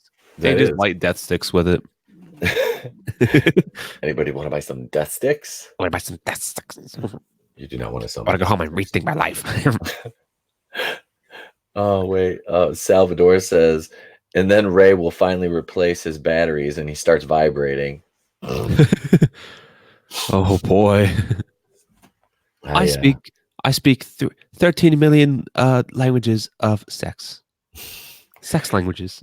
He's a freaking pleasure bot. He's gonna meet Phoebe hyphen's SJW droid there. What is it? L337. Oh wait, yeah, she's dead. Oh She's god. dead. That's right. Hey, Lando's in it. Yep. Lando's in the new movie. He's probably like, "Hey, 3PO, long time no see, bud. Nice holes." Yeah, let me do my Billy D. Williams. How you doing, 3PO? It's me, Lando Calrissian. Have a Colt 45. Well, I'll have a Colt 45. You have some WD-40. Let's get you loosened up. We've got some catching up to do. Oh, he said. Let's say he says she's inside the Falcon. Oh, it's Sal. You're right. I forgot they transferred her bullshit into the Falcon. Yep. Yeah. Oh god damn it. Yep. They transferred her Oh into the Falcon. fuck, dude. I did Oh, not remember that because I tried to block Solo out. I forgot It the was. fucking Millennium Falcon preaches fucking feminist ideologies. God damn Mhm. it. Yep. Because of Phoebe hyphen's character. Oh my god. Oh, that just really. Oh, that was just a gut punch right there. Yep. Yeah. I completely forgot. I was focused on the whole Palpatine thing and just dicking around about Episode 9, but now, Mhm. oh boy, dude, that sucks, man. God damn it. Yeah. All right, so no more Star Wars for now. We'll talk For about now. Star Wars later. We'll probably go on another tangent too. Oh, it'll happen. But all right. So you gave me your 4. Did you say 4 movies now? Let's It see. was Hellraiser. It was Friday the 13th Part 6. 6. You like The Shining, Yep. Halloween Halloween, and Nightmare on Elm Street 3. That's my 5. Nightmare on Elm Street 3. Those Yep. are some pretty good ones. Thank you. Thank you, sir. Now So you had no particular order in those? No, not really. I didn't put them in a particular order. I mean, I would say my number 1 would be Hellraiser. Like that is the one I like to watch. And I have to honorable mention Phantasm. With the tall man, Angus Schramm. Yeah. Boy. Ram. If you've never seen have you ever seen Phantasm? No. Just go on YouTube and check it out. It's that might be the one. If it's on YouTube for free, we might do that because I'm Okay. doing a watch party on the 19th. We're watching Unicorn Store, and then I'm gonna, because it's Unicorn Store is so cringy and it is Halloween, so I consider that a horror movie. After that, we're gonna watch an actual horror movie. So we'll do the Unicorn Store watch party, and then we'll take like a half-hour break, and then we'll come back and we'll watch another movie, which will either I was leaning towards either Hellraiser or Phantasm, like I said, but I want to find something that's on YouTube for free, so nobody has to pay for anything if they don't have Netflix to watch Unicorn Store, which we drew that one first, so it is what it is. We have to So watch that. Unicorn Store. When are we doing that? October 19th. That's a Saturday night. Could you possibly push that back a little bit? I can do another one. I can't push that one back because I have the house to myself. So that weekend, my wife and my kid and the dog are going to be gone. So I will be setting up Okay. shop in my living room, and I will be in St. Augustine. well, So I'm planning on doing a couple more. If I can sneak one in before then, I'll shoot you off air. I'll shoot you the dates that I'm thinking of okay, to do another one or two. So cool. yeah, All right, nice. Yeah, we can definitely do that. okay. And like I said, I want to do a Clone Wars watch party Hmm. like series. So it's not going to be just one day. It's just we're going to start off with the 2003, 2005 Clone Wars movies from Cartoon Network, the Okay. Samurai Jack versions. Yep. And then we're going to jump into the next episode. We're going to watch the Clone Wars movie that came out in theaters. Okay. And that's just going to be one episode alone. And then after that, we're going to jump into episode 1 and 2, possibly 3 of the Clone Wars series, and then just go 2 or 3 episodes um per stream. All right. So we're just going to go boom, boom, boom, episode, boom, boom, boom, keep going until we get to the end of the Clone Wars. I don't plan on buying Disney Plus, so I'm not going to be really. I might not watch the new Clone Wars series. I don't know. If I can get somebody to give me their password or something, I could, but I feel like Disney's going to limit it to like one device or something. Yeah, I'm getting my sister and I are kind of great because she's got through her subscription or something. So I told her, I was like, you add it on because she gives me her Hulu thing. I was like, I'll throw in on the Disney Plus, which I didn't want to pay for it, but you know what? She was going to, and I'm like, I'll help you out a little bit, and I'll throw you some money for it. So this is I there's a lot of stuff I want to see on there because I want to be able to review it, especially The Mandalorian. Because they're only dropping one episode a week, so which is cool. I like that better because I'm already doing after The Walking Dead is over on or The Walking Dead series comes back. I'm doing a live stream review direct like 15 minutes after the episode ends. So I'll probably end up doing that with The Mandalorian too after I watch it. Just go do a quick either a quick stream or a quick video of that. And yeah, and then you got all the Marvel shows on there, and there'll be a few of them that I'll review because I'm already booked up with a lot of that because I'm working on a Prodigal Son review. I just watched the second episode again, so I'm gonna do episode 1 and 2 of that. That's got Tom Payne that played Jesus in The Walking Dead in it. Oh, cool. Yeah, he's good. And then I'm watching Emergence, which is a new show on ABC, kind of a supernatural kind of thing. And then I got Batwoman and Walking Dead starting Sunday. Yeah, I told everybody I did those trailer reactions of Batwoman, and I've been covering it. So I am damn well going to watch the show because I'm not just going to blindly, make fun of something and not suffer through it. You might as well. Yep. So might as well. You've been shitting on it. A lot of people have been shitting on it. You might as well just kind of sack it up and see it. Oh, absolutely. If you don't like it, I mean, whatever. You don't have to keep watching it, but shit, at least give the first episode a shot. Oh no, I'm going to watch the entire. It's only going to last one season. I'm going to watch every episode. I'm going to review every episode, and I will be as unbiased as I can be on it. If they do something right, I have no issue saying they did something right, just to prove the detractors wrong. That I'm not just some misogynist who doesn't like. I'm some 40-year-old white guy whose opinion doesn't count because the show is not for me. Well, you're 39, so yeah, 39. But just a general ballpark. Yeah, I'm still about 8 months away from that. I got a little bit of time, but no, I won't. Like I said, I don't want to do that. Like if I'm gonna shit on a movie or something like Charlie's Angels, I did a trailer reaction. I'm like, I'm gonna watch this damn movie. I'm gonna go see Zombieland 2 because I want to see that. I'm excited. That movie looks fucking awesome. I cannot wait. I am absolutely excited for that one. So there's Cats. I miss me with that shit. I did a trailer reaction that was cringy as hell. I have no intention of seeing Cats. This shit looks terrifying, dude. That seeing Jason Derulo and Idris Elba and Rebel Wilson especially, that fucking gave me nightmares for like a month. And I love cats, but Jesus Christ, I don't. Yeah, that. Nobody ever asked to I'm see. terrified. Well, at first, I was afraid. Shit, I was petrified, thinking I could never live without these CGI cats by my side. Oh, it's Yeah, just like they're naked yeah, it's weird. And like I with said, fur though. especially Rebel Wilson. Ugh. Hmm. Like I want her to be likable. That's the I thing. do. But I do. not. Mm-mm. She's not funny. No. Like I don't care if you have a law degree or some shit or now you're an actress. Oh wow, big is beautiful. Fuck off. Nope, and I'm not body shaming her at all, but that's like Melissa McCarthy. I think Melissa McCarthy actually lost weight though, but that was I like don't care. I don't like her still. no. You can be big or skinny. Yep. You still suck. You still suck. She's not funny. Yeah, She, she's she's not. not she's not funny. That was her, and I was gonna say that was her only thing that she got people laugh with her was the fat girl trope. And that's exactly it. It's a big girl trope. That's what it is. And that's what Rebel Wilson relies on too, because she's not really that funny. She's not. No. You know, I don't care. Like you said, I don't care what you are. She's not funny. You know, it's like Amy Schumer. That's I think Yeah. she's a little bit funnier than Amy Schumer, and Amy Schumer's not funny at all. So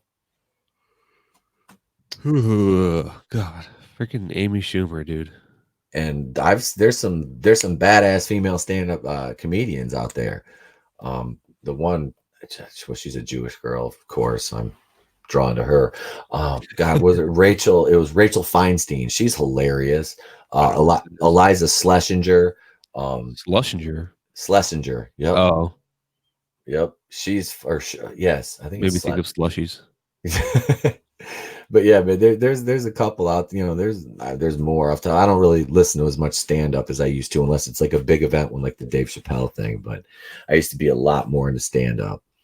But yeah, My it's go-to guy is Tom Segura for sure. Tom Segura. I know I've heard that name before. I'd probably know him if I saw him. The fucking best dude. I God, like he's so funny. what's his name? Bill Burr has always been one of my guys, man. He's Um, cool. hit that show F is for Family. They're coming out with another season of it pretty soon here from Netflix, which makes me happy because I love that show.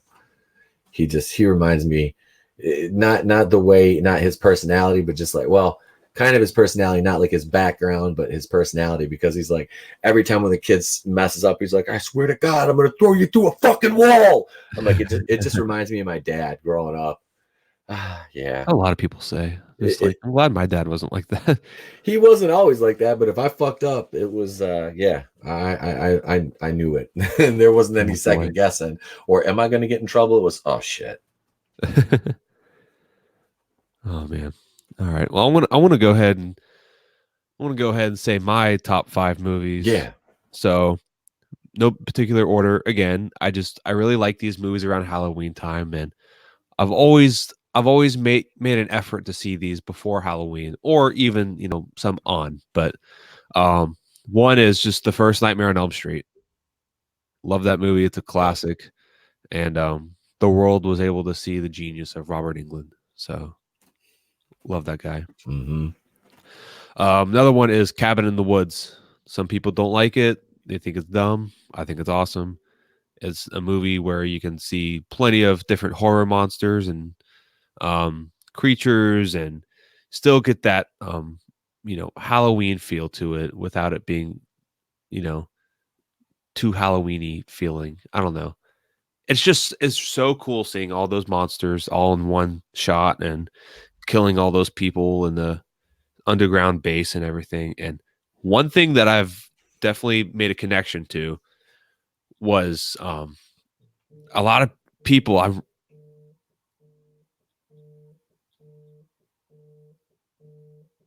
Hold on real quick. That's not a bomb. No, it's my phone's going off right now. Hold on. But anyways, um, what was I saying? But if you look at the cast of Cabin in the Woods, the main characters, they all look like the Scooby Doo crew. They do. So Chris Hemsworth is Fred, his girlfriend's Daphne, the girl that's considered the virgin even though she's not. that survives most of the movie. Spoiler. Velma, the stoner guy, Shaggy, and then the other guy, Scooby. I don't know. He's tan and he has a blue shirt. So, but dude, Scooby Doo. Boom. I haven't seen that movie in a while. I never disliked that though. I always thought that was kind of a cool concept. The whole cabin in the woods concept. Yeah. Oh, it's awesome.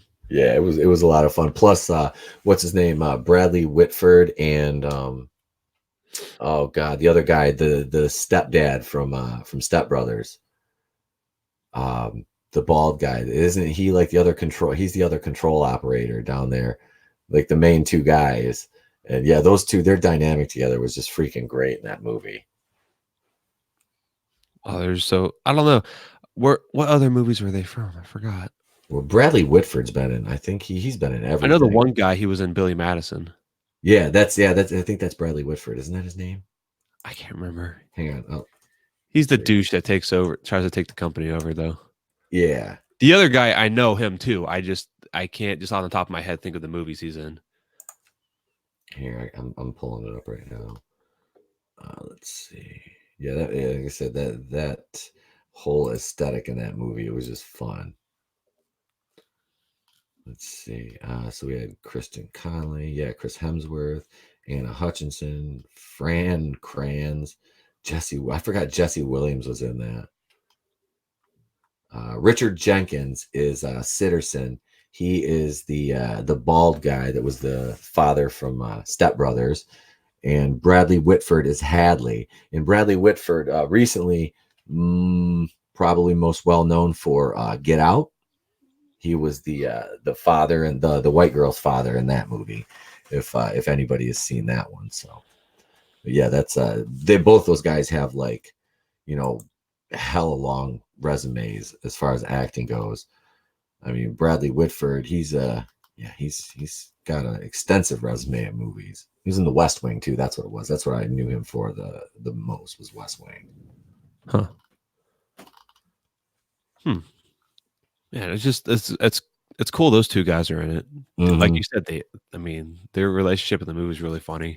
Yeah, I love how they go back and forth, but I love more that just the idea of them. They sacrificed people to keep the original gods, like creatures on Earth, like satisfied. But they do it like there's people that do it all over the world, though. It's just like whoever succeeds that year. yep. That's the thing. But they make bets on the monsters. It's just so cool. They like randomize it too. It's like the whole like pods of monsters are on shuffle. I just love it. The next one I'm gonna say for sure, Halloween Town. And Sal, I saw that you put that in the chat. Good man. Halloween Town's such a fucking classic. And I grew up with like the Disney Channel movies and stuff on TV. And I mean, dude, Disney Channel used to be the shit back in the day. Used to have such great movies. And Halloween Town, that movie kicks ass. Have you seen that, Pete?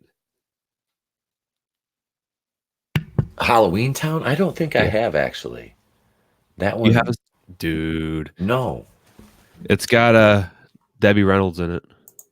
Let me see here. Now I'm gonna look this one up too. Yeah, Halloween Town's a classic, dude. Like I grew up. I'm sure probably Sal probably grew up watching it.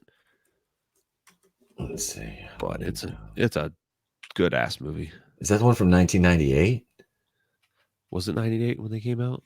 Well, there's one in that's the movie. Yeah, it's a TV movie, yeah. Because there's Halloween Town, Return to Halloween Town, Yeah, and Halloween Town 2, Calabar's Revenge. yeah. So the first two are good, or is it 3? Let me think. Let me see. The first one's good. The second one's really good too.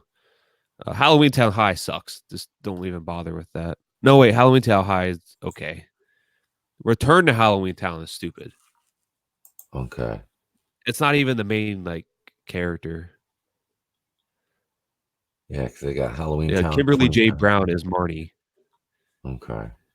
And Marnie is, the main character. So Return to Halloween Town in 2006. That movie sucked. Okay.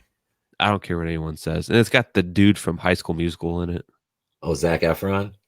No, it's the blonde-haired bitch. Oh,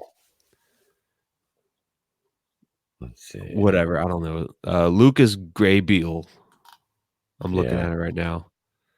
Okay. Yeah, Sarah Paxton is Marnie in this movie. Sarah Paxton. Okay. She sucks. She's it's pointless.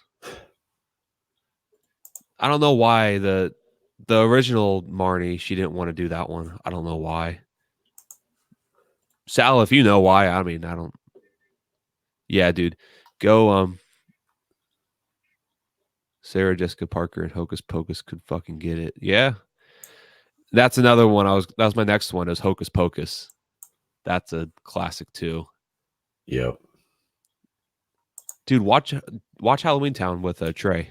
Oh, absolutely, man. I can probably go down to Family Video and scoop that up down there. It's a kids movie too, probably now it's considered. Oh, it's for sure, for sure. So it's they do like free kids rentals, so I can just go down and scoop that one up. Nice. You've seen Hocus Pocus, right? Oh God, yeah, dude. My Okay, sisters and I used to watch the hell out of that. that's the fucking bomb, dude. I love Yep. that movie. Yeah, Sarah And- Jessica Parker was hot in that movie. Oh my god, That's like the only time I can ever say I've actually like found her attractive. yeah, she looks like a horse, but She is. normally, but dude, she in that movie though. Yep. Mhm. Yep. And I had a crush on the girl in the movie. The main guy, the main character is that one guy, but Mm-hmm. the girl that he has a crush on, I always had a crush on that chick. I'm trying to think. I don't know who it is. I don't even know. I got to look that up now.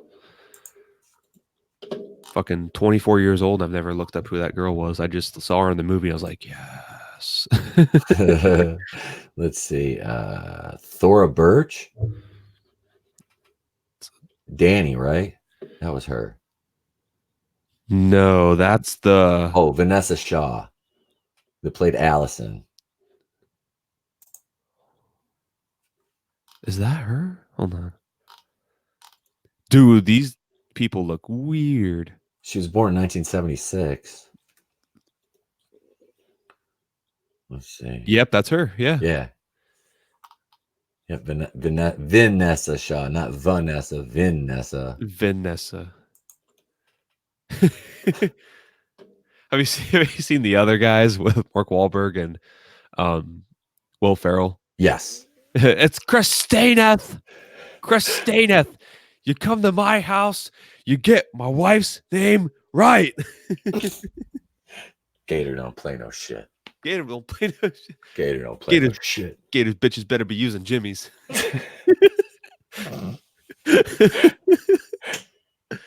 Your wife's so fucking hot.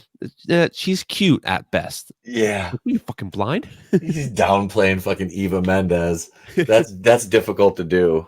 Look, okay, listen. She looks kind of trashy tonight. The guy that played Max in Hocus Pocus, dude, he looks nothing like what he used to. That's weird. Yeah, this whole cast is like freaking me out. Who played the vacuum cleaner lady? This girl, what's her name? Kathy Najimy. Kathy and Jamie. She's Yeah, I got the know. weird like stroke mouth. Yep. Yeah, dude, she was always the funniest. Like I laughed my ass off every time she was on screen. The fucking vacuum cleaner. Oh god. She's terrifying. Mm-hmm. Oh shit, she did the voice for the wife on King of the Hill. That's where I know the name from. Holy shit. That's where I know the name from. That's crazy. Peggy. What? Yeah, dude.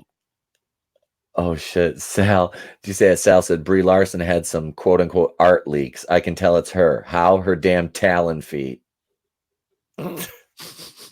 We were making fun of her feet last night because like those pictures of her, they're like her damn. She has like toes, finger toes. Ooh, Yeah, it's creepy, man. terrifying. Oh, Yeah. like from Without a Paddle. You just grab everything with her feet. Oh God. One of my favorite movies. Somebody got me that for Christmas in our gift exchange of last year. I was working at the dealership. I was like, Yeah. yes. The classic. All right, but yeah, what did I? So I listed what did I list? I list Cabin in the Woods, Nightmare on Elm Street, Halloween Town, Hocus Pocus. My last one is going to be The Conjuring. Oh, those are great. Yeah, this the OG Conjuring 2013, I think it was when it came out. I believe so. Love that movie. Just the whole supernatural element, just stuff like that. That's kind of beyond the grave. I like that kind of stuff. There's a podcast that's called Real Ghost Stories Online. I love just hearing about ghost tales and stuff like that. Like, I don't know, I'm just really into it. So that movie really, and the Warrens, the Yes. paranormal investigators. Dude, they are just their whole profession was just so groundbreaking, and like the impact that they've had on that paranormal activity community and everything like that. It is just so cool.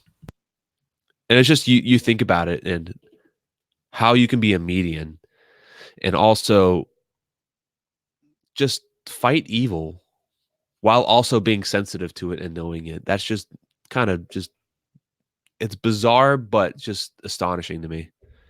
So that's why I like it. But um Sal, I love it too. One of the only recent horror movies that legit scared me and made me jump. Yeah. That movie scared the shit out of me. That came out my freshman year in college, and I remember on campus they had movie night in October, and they were showing in the school like little theater hall thing. I don't know what you would call it. It was a building. It's called Davidson Hall, and you would go in there, and it was kind of like a half circle auditorium thing, a couple stories high, but they had a screen and they would show it in there. So I actually went to that, and they had like candy and snacks and shit and ice cream. It was awesome. But yeah, I remember a lot of people were like, "Holy fuck, that movie's crazy!" Like, yep. Yeah, those were like you said, man, those were some of the scariest, most recent horror movies. Um, like they scared like it doesn't really like not many horror movies scare me. Like more the psychological stuff scares me, nowadays. Um, but yeah, that one freaked me out. I really dig. I haven't seen every movie in like the Conjuring universe, which is kind of funny because the Conjuring universe is one of the only cinematic universes that's had like a measure of success. You know what I mean? Outside of Marvel. Because a lot of companies have tried to build them like Legendary Pictures with their MonsterVerse, which I'm a fan of personally. But yeah, man, that Conjuring thing, they're just the actors. It's Vanessa Farmiga, and I can't think of the husband's name that plays Ed. But they cast He's in that. a lot of movies. He's the fucking Yeah, Ocean Master in Aquaman. they played Orm, right? Yeah. Yeah, they cast those so well. So yeah, those are fun and just like they're scary. It's like scary fun to me. I dig those. They effortlessly like pop them out. Which Yeah. is mind blowing to me because it's not like they're trying to force anything, but still, No. it's just like here's another one. It Yep. adds to the universe. You're like, whoa, okay, Yeah. It's like the Annabelle ones, man. yeah. Like the first one, there are some dumb parts in it, but overall, I was like, that wasn't bad. Oh, Sal said Hereditary and The Witch are both. I haven't really freaking Oh good. fuck, The Witch, dude, I hate that movie. Oh, I'll watch Hereditary. I haven't seen that one, but The Witch, no, I'm not. No, never again. All right, tell me about it, man. What's up with it? It's basically takes place in what the fucking 1700s, 1800s. I don't know. Let me look it up real quick. It'd probably be the 1800s because wasn't the Salem witch trials in like the 1830s or something like that? I'm not sure though. I think it's 18. Hold on. Oh, never mind. 1630. Oh, so we were off just by a little bit. 1630 New England. So, I'll read you the Wikipedia synopsis. In 1930 New England, panic and despair envelops a farmer, his wife, and their children when youngest son Samuel suddenly vanishes. The family blames Thomasin, the oldest daughter, who was watching the boy at the time of the disappearance. With suspicion of paranoia mounting, twin siblings Mercy and Jonas suspect Thomason of witchcraft, testing the clan's faith, loyalty, and love to one another. So basically, this whole family, it's 1630, so they live kind of like on a farm, and the movie basically starts off with their younger brother getting kidnapped. It's a baby, like baby, like could still be breastfeeding baby, and the kid fucking vanishes. Well, there are these like witches and stuff that do like seances and shit in the woods. This like cult, and they took the baby and killed it. So it's fucking brutal. And Jesus. yeah, so they don't know what happened though. Like the one girl was looking after. Hold on, I got the phone call real quick. Yeah, you're fine, man. So I have not. No, I have not. I don't even know if I've heard of this one really. Let's see, Sal. It's more about that encroaching terror, the feeling on the back of your neck, not a monster movie or anything like that. All right, and I don't mind those at all. It doesn't have to be an in your face, slasher for me to enjoy it. I just that's my favorite genre of horror is the slasher, but yeah, you make a good point, Sal. They allow your imagination to fill in the gaps. Absolutely, man, and that's what I enjoy about the psychological side of it. If the movie's done right, yeah, absolutely, it really allows your imagination to do it. And being as somebody I don't read as much as I'd like to anymore, but as a kid, I read a ton of books, and that was one thing. And I've always had a vivid imagination anyway. So yeah, it's I do enjoy that when you can kind of you see you are seeing the allusion to something. They're alluding to something that happens. But then, there's that cutaway and it goes to something else and you're like, well, wait. And it's like, hell, you're kind of in your head playing it out. Yeah, absolutely. That's always, it's fun. It challenges your imagination. So I know I never have anything against that. Those movies are always good because I'm just a fan of horror movies, like the different genres like zombies and then your slashers and, your psychological horror and stuff, things like that, like I said, the Shining is not like, to me, that's supernatural, but it's not like a bloody, disgusting, slasher, horror movie. I don't know how I left Maniac Cop out because that one's good too. It definitely messes with you watching a family collapse on itself and turn against Thomason, the daughter, who eventually becomes what they all accuse her of. It makes you uncomfortable. Yeah, I can see that, man. That's that'd be difficult, like you said, because she's not responsible for it, but you kind of see it on what I'm taking about what you're telling me is you kind of get to see that, the unraveling of that family and just them delve into that. Well, we knew, we're blaming her. This is it. This is what we're doing. This is, the position we're taking. And yeah, that's bad. That is really bad. We have been going almost 2 hours this far. Wow. No wonder I'm starving to death. I haven't eaten anything yet, and it's 11:30. This happens when you're a fat guy and you don't eat. Oh, I'm not gonna lie, man. I was exhausted this morning because I passed out in my chair last night. I made the thumbnails for the last couple of episodes of the podcast over the Place to Be reviews, and yep, I fell asleep in the chair. So I was like, oh, I gotta get up and get the kid ready for school. And I'm like, oh my god, it's like 2:30 in the morning. I'm just gonna go to bed. But yeah, I tried to watch Prodigal Son again last night because I want to, before I do my review of episodes 1 and 2, I want to see it again. And I think I made it through maybe the first 5 minutes of it before I passed out. Let's see. Also, everything in that movie is 100% period accurate. The speech, they even built the house using the technology available at the time. Well, that is really cool that they went through those lengths to do that. God, how did I never hear of this movie? All right, sorry about that. My boss kept calling me. Oh no, man, you're fine. I was just rambling for a few minutes. That's all. All right, cool. What are you talking about? The witch? Yeah, I was looking, and Sal made a couple good comments. He cool. said it definitely messes with you watching a family collapse in on itself and turn against Thomason, the daughter, who eventually becomes what they all accuse her of. It makes you uncomfortable. And then as a production point, he said also everything in that movie is 100% period accurate. The speech, they even built the house using the technology available at the time. That's pretty cool. Yeah, the whole set was really nice. They did a really good job. The quality of the picture quality was great. I personally just don't like it because it's just again the speech they use, and just I don't know. It's just very fucking depressing, and not that horror movies should be happy, but shut up, my dog keeps barking. um, but it's just very uncomfortable. Like Sal said, it definitely makes you feel eerie, and dude, I hate goats now. I hate goats because there's a fucking goat in the movie, and if you watch it, you'll see why. But I fucking hate goats now. So thanks, movie.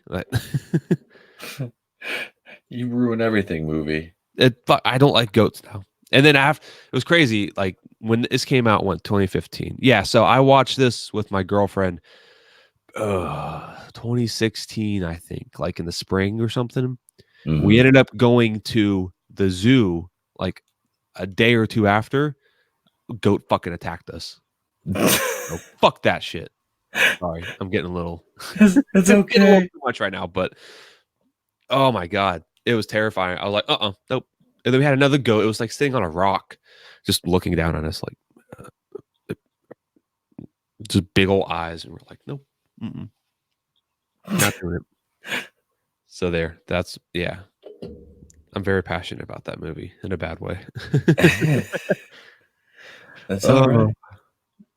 But yeah, so I'll show this one. Black Phillip. The goat's black, and he's just terrifying looking. So, and then I have a black lab, so I saw him, and I was like, "You better not turn evil on me." I know my dog is you've seen the picture of her. She's a black Palm Retriever mix, which is an odd mix. Oh boy, yeah, I saw the picture you showed me. He's really cute. She's really cute. It's just she's a doll, man. She's gonna be hard to take pictures with because she's so dark, and that's my problem. Mm-hmm. That's the problem I have with my dog. He's so dark and he's black, so you can't like if you take a picture with him, it has to be in like complete like daylight. Yeah, it's just really weird. He just look like a silhouette just walking around. That's she is too. She's got her little red bandana on. Oh, with her little because they gave us a collar and harness and leash from the Humane Society that good. She's been wearing. It's pink, and Erica's like, oh, I know you're not gonna. I don't care. She's like, what? I'm like, I don't care. The harness and the leash color and that doesn't bother me. It could be fuchsia. I says, I don't care. She wears it. She needs it. I'm like, color doesn't matter to me on that. I'm like, whatever. Well, she's like, I just didn't know if you'd want to use it. I'm like, well, it was free. So yeah, I'm fine with that. They're like, just when you, if you get a new one, just bring it back. And I'm like, yeah, absolutely. I'll bring it back. But I'm like, I would, if I was going to, but when she grows out of it, I will, cause it's in good shape. If it still is, I'll wash it up and take it back to him. Cause I have to take her there for her appointment. She's got to go get spayed still and get her, her other series of shots when she's old enough. So, but yeah, I'll have to leave her overnight, which will be weird. And I've only had her for a week, and I'm like, I'm gonna have to leave you overnight. But yeah. So she's I like I said, I didn't want to ever get a dog again, and then my wife found this one on a Facebook page for this Humane Society out in the city where she works, and she's like, I'm gonna go look at her. I'm like, okay, and it reminds her of her dog that we had. Well, she had it like a couple of years before we got together, and then she died at like, I think the dog was like, Micah was like 12 or 13, and we had 2 reconstructive knee surgeries for her. She died of like a heart condition. So that sucks, man. Yeah, but she had a long life, and she was an awesome dog. But yeah, then we the one we had gotten when Micah was like 6 or 7. Maisie. She was a Corgi Shepherd mix. We had to give her up because she snapped at Trey and almost bit him when he was around a year old.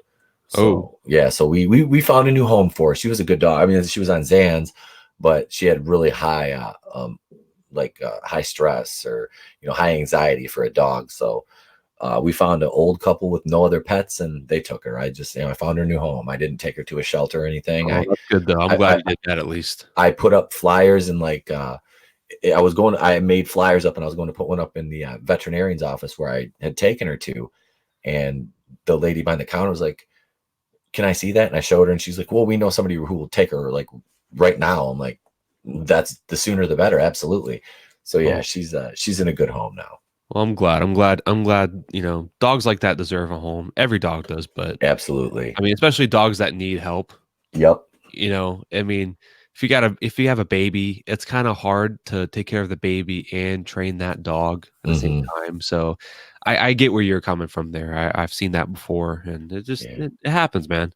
She was trained. Good I bad had her. timing. I had her. She was like, what?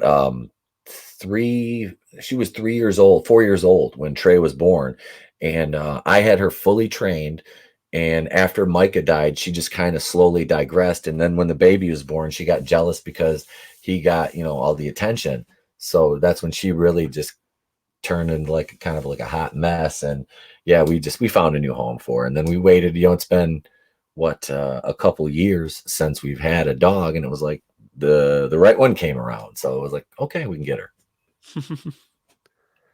I'm glad you got a good dog now, though. Yeah, thank you, So man. far, she seems all right with you guys, though. So Yep. Like shouldn't have any issues. no, like I said, a household accidents she's had. That's just part of training a puppy. So I can't. I don't even get mad about that. I just clean it up. So no big deal. No big deal at all. Cool. All right, man. Yeah. Did you want to talk about anything in particular? Any topics you want? Um, Dude, we pretty much hit what I want. Like as far as like what I was going to talk about, you've covered that. With our Star Wars and all of our other stuff. We talked about the horror movies and stuff.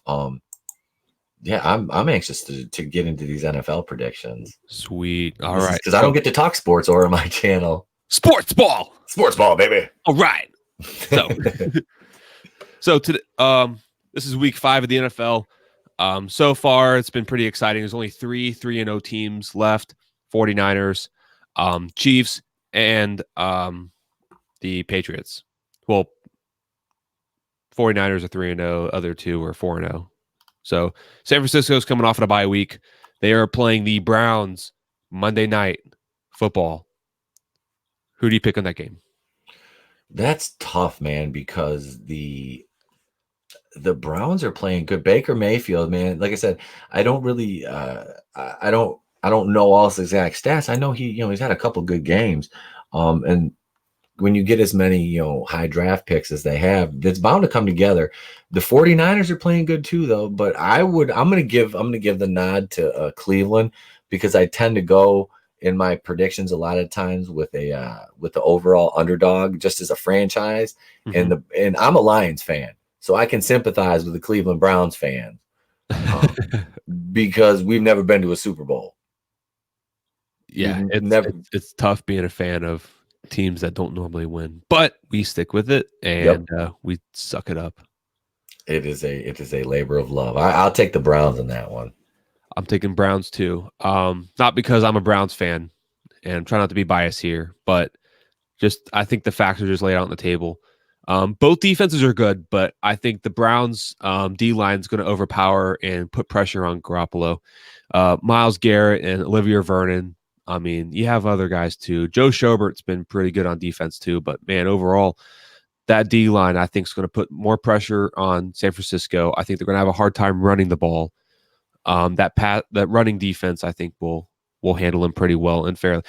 The pass defense too. I think all of our corners and safeties, and I think they'll make it really hard for Garoppolo to make some good completions. And honestly, I think our defense is probably going to win it for us. Our offense, though, we're missing Jarvis Landry out with a concussion.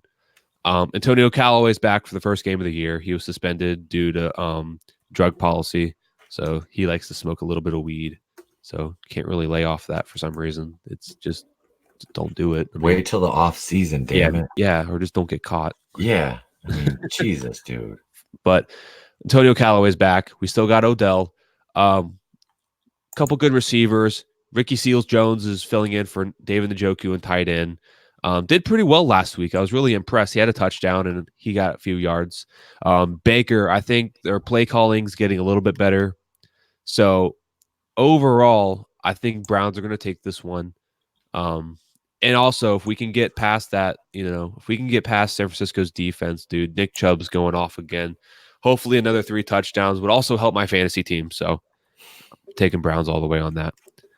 All right, so next we got tonight, LA Rams, Seattle Seahawks, 8:20 p.m. Who you got?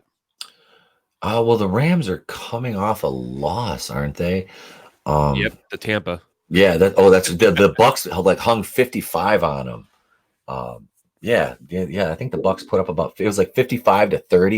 It was like a video game score. Mm-hmm. I'm Seattle 3-1.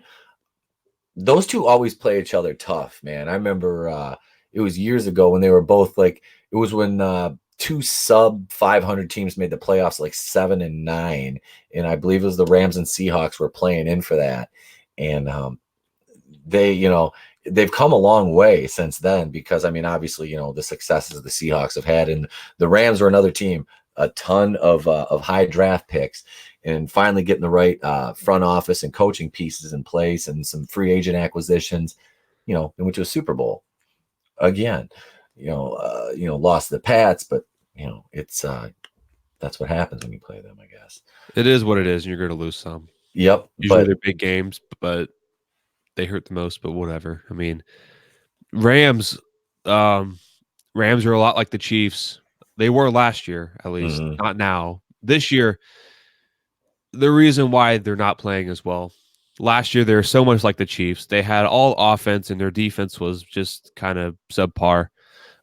So it's a lot of scoring. So unless the Rams offense is going to really overpower, in that category, I think the Seahawks are going to take it. Russell Wilson really does lead that team. As much as you want to say about certain quarterbacks, he really does take the initiative there.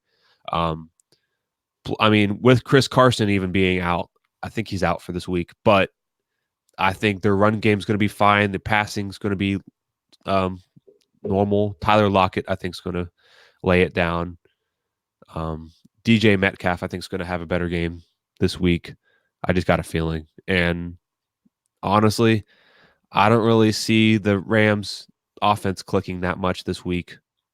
I think it's going to be more pressure for them. So I'm taking Seahawks this one. You said Seahawks? I was gonna say Rams on this one. Ooh, okay. I was gonna go Rams because Goff is he's too good not to come back and just go off against somebody in a division opponent. Okay. You might not see that happening. I might be completely wrong. I've been wrong before, but I'm gonna tip my hat to the Rams on this one. All right. So like I said, I'm taking Seahawks, but I got both quarterbacks on each of my teams in both my leagues. So okay. So I just want both of them to play well, but we'll see. All right. So I'm going to write this down, try to get all of our predictions set for this week. So here we go. So you got Browns. I got Browns. Yep. And then you got the Rams. Seahawks is mine. All right. So Sunday at 1:00, we're getting to all these afternoon games. Jets, Eagles. Who you got? Oh man. I would love to say that I could go with my JETS Jets, but I cannot do that because they don't have Darnold right now. He's out injured.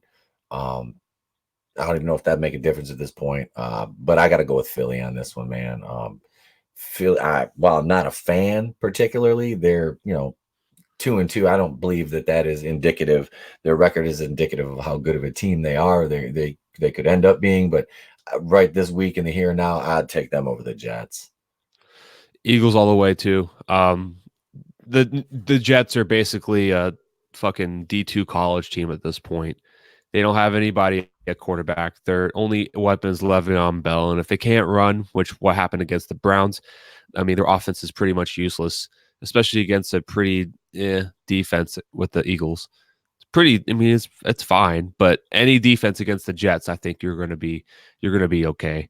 Um, and again, their receivers, they have what Anderson, Crowder, and I don't know who else they got. They don't really have much.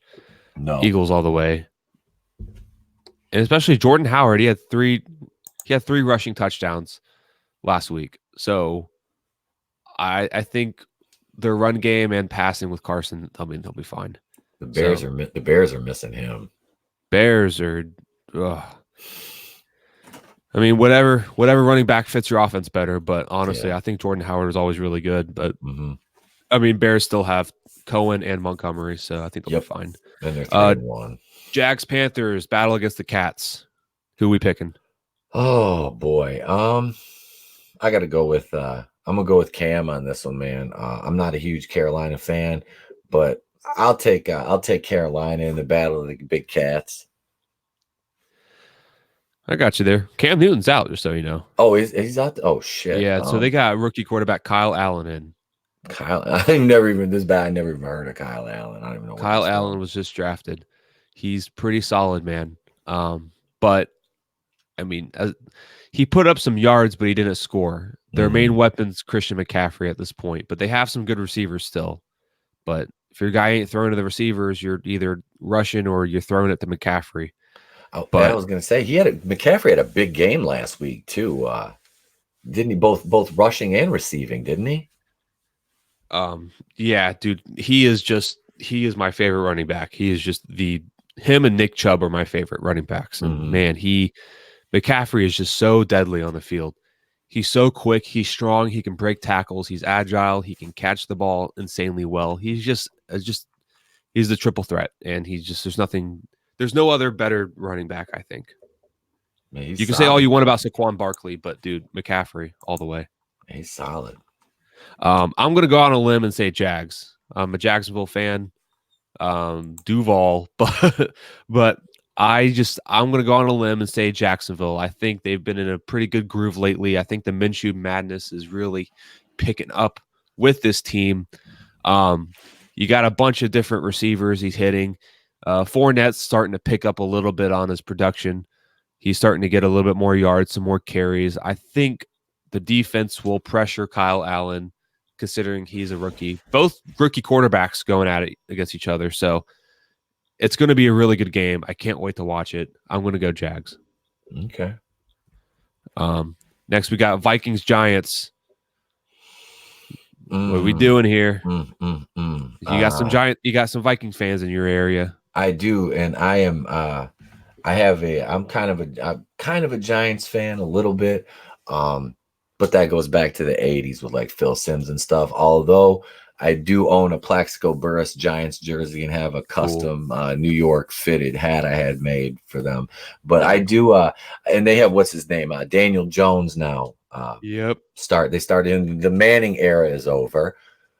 That's what, 15 years, man. It's time. Phillip Rivers is still hanging on, but well, Rivers actually does his job. Yeah, I was gonna say Rivers is good. Rivers is gonna be on his 25th kid, and he's also gonna be throwing dimes down the field. So I think he might have more kids than Antonio Cromartie, or DMX. Dude, he's gonna be on his like 30th child getting AARP, and it's like, this is my fucking army. And what? I'm gonna go. I'll take the Giants in this one, man. Same. Giants, man. Giants. Vikings offense has been nothing but really a wet fart besides Dalvin Cook, who's the fucking man from Florida State. But you've got Case, what's his name? Case Keenum playing. No, Kirk Cousins. Kirk Cousins. I'm sorry. Keenum was for the Redskins. That's right. Cousins has been a wet fart in the offense, dude. He's been just trash. And with Stephon Diggs wanting, there's rumors of him wanting to get traded. He didn't show up to practice yesterday. I mean, if your best receiver's kind of getting frustrated, I I don't know. That's just a sign for destruction right there. Same with Jalen Ramsey and the Jags, but they're keeping Jalen Ramsey. They might do Yeah. the same thing with Diggs.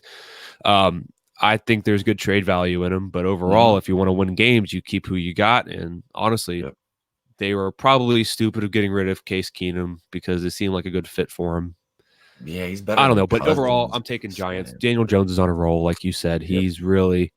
He's really showing them what a first round quarterback can do and first round pick. Yeah. Barkley's out, but Gallman has been really good in the backfield, and they got Golden Tate. Don't remind me that they let him go because they didn't want to spend money on a 30-year-old receiver who's still one of the best number 3 possession receivers in the game. But we Yeah, did get Danny Amendola. yep. You got Shepard. Yeah, Amendola. He's out though, I think. Yeah. Yeah, Well, he was injured. We'll get to the Lions in a second, but I think. Hold on, who's the Lions matchup? They are where are we at here? Let's see. I think it's where this is our bye. Is this our bye? Yes, our Oh, bye that's week. right. We're Y'all on a bye week. Okay, never because we mind. play Green Bay Monday night next week. We're on the bye this week though. Okay, I was about to say. I think. I think you should be able to take Green Bay. It's going to be a shootout though.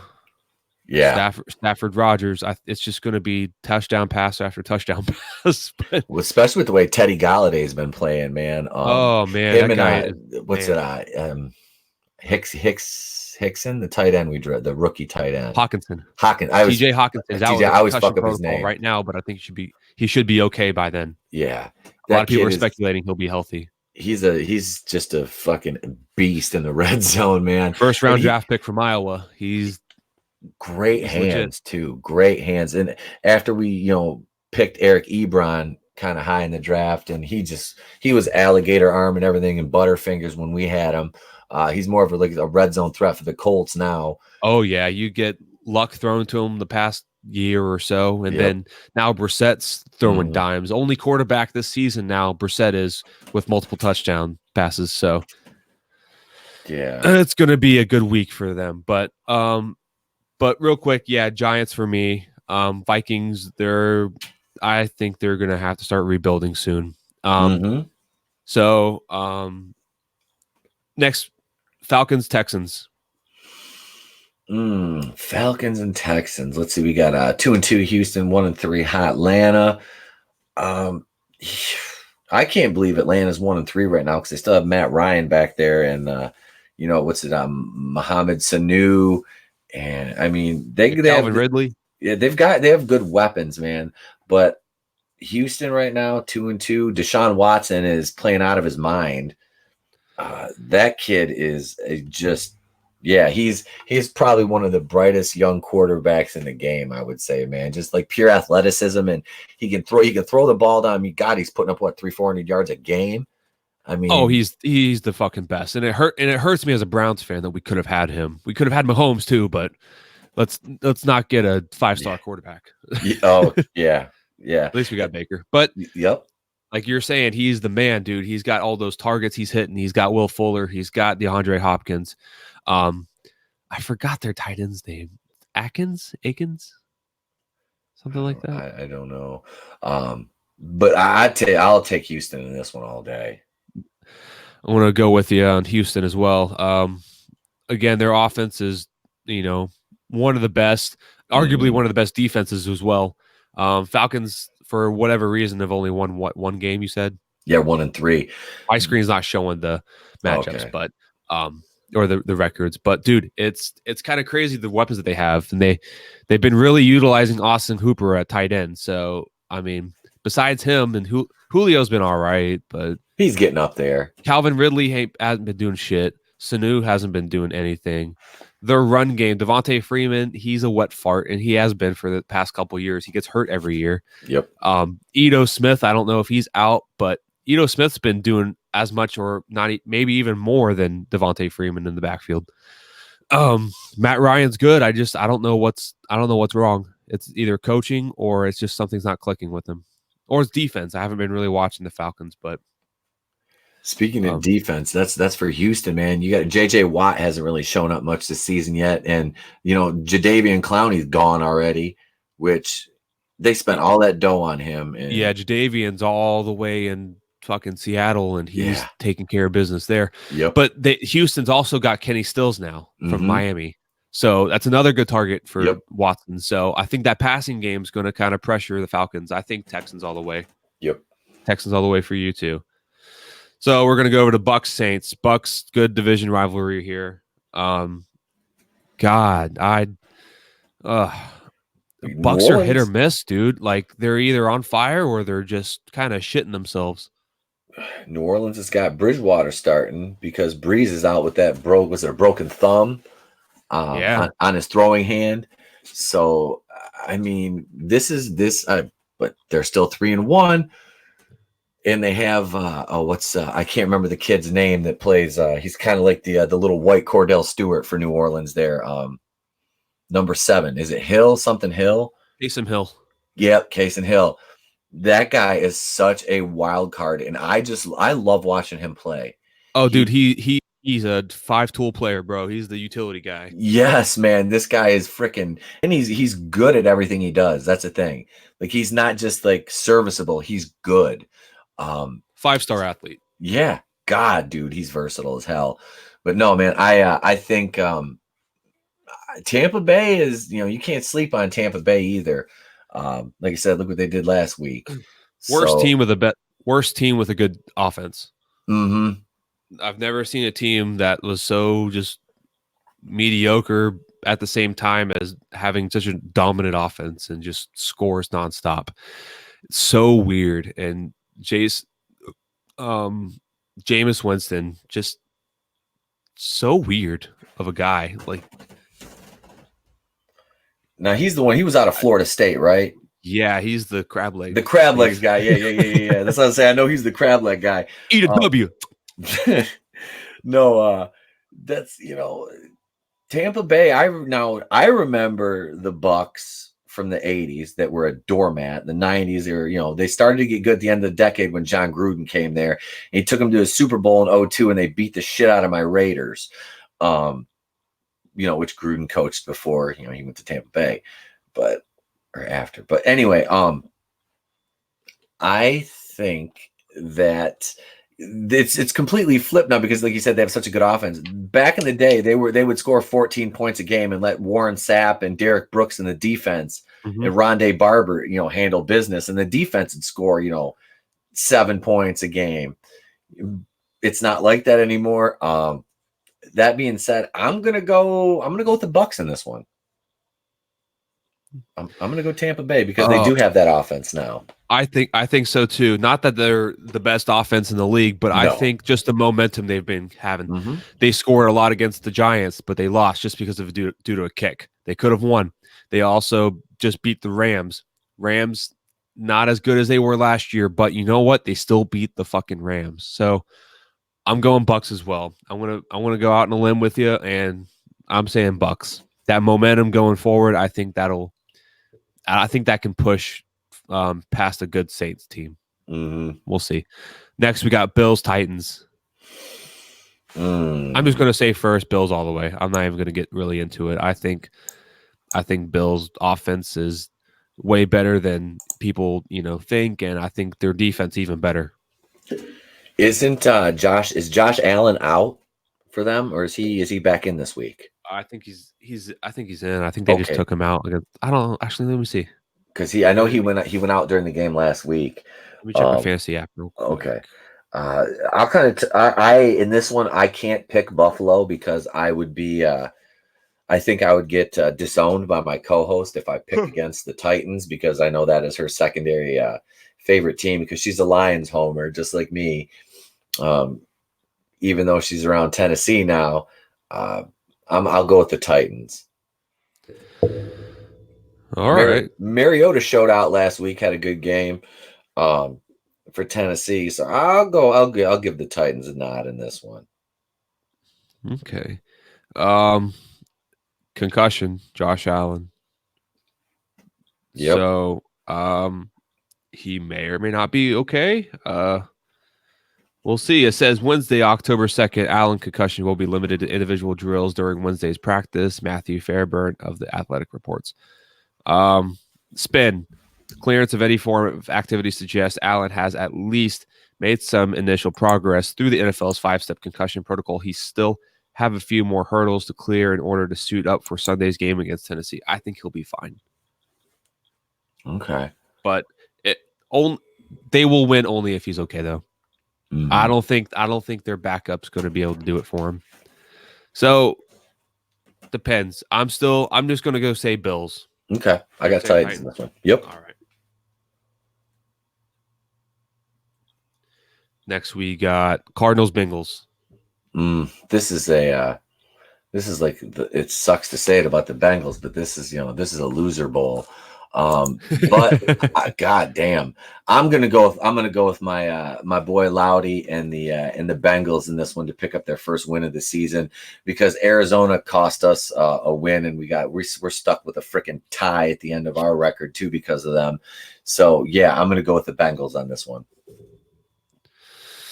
Interesting. I'm going Cardinals. I think all the good receivers they got.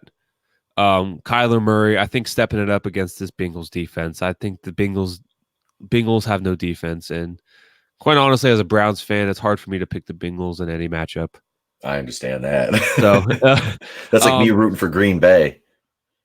Yeah. Well, it might be more of a cardinal sin for you. I'm just kidding. Yeah. But Bengals offense, man, you don't have AJ Green yet. You lost John Ross just recently, one of your biggest receivers so far this season. You got Tyler Boyd and Tyler Eifert. I don't see them doing a whole lot. They didn't do shit against Pittsburgh, and you see how Pittsburgh's been playing. You also got Joe Mixon and Giovanni Bernard in the backfield. I don't foresee them really. I don't see them really taking over this game. I think it's going to be a lot of passing from Kyler Murray. Going Cardinals all the way. All right. All right. So we got also after that. Oh. So what a fucking cakewalk of a season you've had, New England. So it's Patriots and Redskins. Yeah. Oh God. If I pick the Redskins in this, no, I got to go New England. This is going to be like, it's going to look like a pro team playing a junior varsity or freshman team. I think really. Dwayne Haskins. I mean, yeah, and I like Dwayne Haskins, man, because he's from my school, the Ohio State University. Same here. Nope. So it's sad. It's sad to have to pick against somebody like, but yeah, man. Tom Brady is like the ageless fucking wonder. I mean, 42 years old, but then again, you've got a franchise that has been in the thick of the championship hunt since 2001. I mean, they've had one really bad season, one or two, not even really bad by their standards, but I mean, they're the envy of the league, basically. That's why, I'm not a Patriots fan either. They're a damn good, that is a dynasty. That is something that I probably will never see again in my life. I was fortunate to see two of them with the 49ers in the 90s, who I hated. I hated the Niners, but goddamn were they good. And the same thing with the Dallas Cowboys. I'm not a Cowboys fan, but I was a Troy Aikman, Emmitt Smith, and Michael Irvin fan. So New England is that kind of team, and it starts from the top down, and I don't care if it's Robert Kraft at a rub and tug or Bill Belichick, with his scowl there, Tom Brady, flashing those pearly whites, hoisting another frickin' Lombardi trophy. I might not like him, but I got to go with him. I could. Washington, this would be the upset of the century. Like, if you have any extra money, just throw it down on them in Vegas on the Redskins. And if they win, then just retire. I mean, seriously. It wouldn't be a bad idea if you're in that area. I totally would. I'm going Patriots. Don't even really have to explain myself. Just Patriots. Yep. So, if the Redskins win, fuck. That's just going to be pretty incredible. All right, so we got Ravens, Steelers. Fucking hate these teams, but I know I'm not a fan really of either of them. God, I'm gonna. I know Big Ben is not. Are they gonna start him this week? Oh, he's done. Oh, he got hurt, or they Yeah. bench him? Oh, he's hurt. Yeah, he Okay. had surgery. Yeah. Oh shit. Well, I don't think I would have picked the Steelers anyway, but I got to go They with Baltimore. uh, it's hard to tell because mm, Baltimore's quarterback is I can't remember his name, but I Lamar know. Jackson. Yeah, he's been playing freaking good. I mean, I think he's overrated. I don't think he's the best quarterback out there, but I know he's been putting up some big numbers. So I mean that's and especially playing against Pittsburgh, who's already like you said, they don't have their starting quarterback. They're beat to shit. 1-3, but they're playing at home, so you never know. They still have what's his name, True. Juju Smith Schuster. Yep. Um, but yeah, I can't. I'm not going with this. I'll go with Baltimore. Let me think. I want to say Steelers on this one Okay. because Ravens against us had a really hard time defending against the run, and with Ben Roethlisberger out, I don't think Mason Rudolph's going to be really throwing as many dimes as him. So James Conner really took over that game Monday night against the Bengals. So I think it's going to be a James Conner day again, and I think Steelers are going to take this one. And I fucking hate this, and I hate both teams, but I really hate the Ravens. So You mean the old Browns? yeah, shut up. The Browns that left town in the middle of the fucking night because Art Modell was like, "See ya." Fucking Art Modell. You guys probably burn Art Modell statues in effigy. Isn't it Art Modell? Isn't that his name? Yeah, but pee on his grave. Whatever. All right, so we got Bears and Raiders. These are another two teams that I've followed since I was a kid, man. The 85 Bears, even as a Lions fan, I always dug the Bears. This is tough. God, Chicago's defense, though, with Khalil Mack out there, I mean, it's difficult to pick against them when he's on the field. I mean, the guy's a fucking monster. You see, it's crazy that one guy takes control of the field as much as him. It's that you have to dedicate an extra, extra pass pass blocker to him half the time. You got to hold a tight end down because there's not many tackles that can go with this guy one-on-one with his foot speed and his first step off the line. And he does that little rip under move so effectively. And it's reminiscent of Richard Dent. He used to play for the Bears defensive end for that 85 championship team. I'm going with the Bears in this one to even though I don't know if Trubisky or what's his name was it Trubisky's out. Chase, is it Chase? No, not Chase Daniel. What the hell's the kid's name that's the backup for him? Is it Chase Daniel? I can't remember. Let me look. Because I know the backup was playing last week. Yeah, Chase Daniel. Yeah, and Chase Daniel's been around the league for 8 seasons now. Mm-hmm. So I mean, he's been on the Bears team for a couple years, so he knows. He's gotten to learn the offense. He had a decent game last week. They still have a good running game. I'll go with the Bears in this one. Solid selection. I'm gonna go Raiders. The Raiders. I personally think anyone's better than Trubisky because I think Trubisky is garbage. I don't like him at all. No. But at the same time, I think Carr hitting his receivers. I think the running game. I don't know if Josh Jacobs is going to play, but him and Jalen Richard swapping snaps. I think they could pull it off. I mean, Bears defense is good. Don't get me wrong. I mean, if you want a defense to have on your fantasy team, you're picking Bears or Patriots. Yeah. Probably Patriots because they play easy games. But I want to say Raiders on this one. I just got a feeling it's going to be a little underwhelming of a game for Bears fans, just so to say. That's just me, though.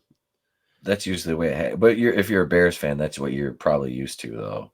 Yeah. Being a Lions fan. I just think the Bears make a lot of noise and they always underperform and it's just all talk. And I mean, Mm-hmm. yeah, Trubisky's out, but even then, I mean, a QB that's been in the league for a while that lost the starting job to Mitch Trubisky. You think he's really going to do anything?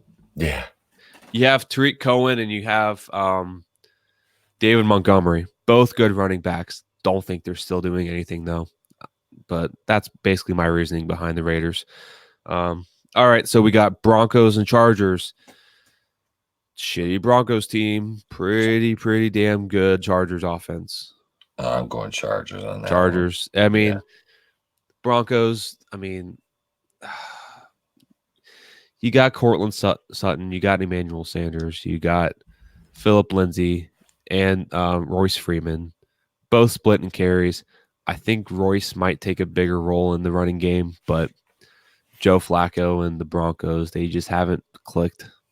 I was going to say, that was such a weird fit seeing Flacco in a Broncos uniform. I was like, remember when the Broncos gave Brock Osweiler all the money? Yeah, I like seeing Flacco there because I never had anything really against Flacco. I just hate the fucking Ravens. Yeah, So I seeing him always in liked Joe Flacco. seeing him in Denver, I'm like, cool. Like at least I can like kind of root for him because my girlfriend's from Colorado, so I'm Okay. cool. I'm cool with rooting for the Broncos here and there. I But had a Chargers, dude, you ain't beating that. I had like Austin Eckler, and you got Melvin Gordon back, depending on what his role is in this game. He didn't see one snap last week in Miami. So either way, Phillip Rivers, he hits anyone he wants. Chargers. yeah, I go with the Chargers on this one too. I had it was like a cousin-in-law that played for the Broncos back in the 90s. Oh, cool. He was an offensive lineman. His name Derek West. Huh. Yeah, but I dig the Broncos. I don't, but they're terrible. I mean, they're just horrible this year. Yeah, you lose to Jacksonville, who's been struggling. Mm-hmm. A good team's going to beat Jacksonville, like a really good team. I mean, hey, maybe Jacksonville pulls it out of their ass this year, and they have a pretty good winning record. But for them to lose to Jacksonville, and also a team that I don't see making the playoffs, damn Denver. But Chargers. All right, here we go. Packers Cowboys. This is like asking me if I'd rather be shot or stabbed or have sex with Lena Dunham. Oh, I mean, God, just run me over with a fucking bus and don't make me pick a winner in this. In an ideal world, they would tie, and I wouldn't have to pick somebody to win this one. But the Lions fan in me says I have to pick Dallas because there is no way on God's green earth I am picking Green Bay for anything. I don't care if they have a stone cold lead pipe lock. I hate the Packers, so I'm going Dallas because I hate Dallas less than I hate the Packers. Fair enough. I understand your predicament, and I go through the same thing every time I see a Steelers Ravens game or Bengals and fucking Steelers or whatever. In Miami, I hate Miami. God, I hate the Dolphins so much. Ugh. But at least they suck that. Ugh. Anyways, they're bad. Anyways, yeah, I agree with you there. I'm going to go Cowboys. Packers, while you have weapons, I don't see them really holding off on the Cowboys. Dak Prescott is just a weapon that every team wishes they had, who still plays and is still trying to negotiate a contract and is not holding out, unlike some assholes in the NFL. Yeah. You also got Zeke, who is just the man. You got Amari Cooper. Dude, it's just I don't see the Packers winning out in this, and I don't see the Packers having that greater record this year. Cowboys. Yep. Colts, Chiefs. Oh God, Chiefs, man. Patrick Mahomes that kid is something special. Like he truly is something special. With the other guy from Indy, Brissett's playing good, but the Chiefs just beat us, and that was actually a good game. But I think, yeah, he is just the athletic ability, the maturity he shows at such a young, this is his second, third year in the league.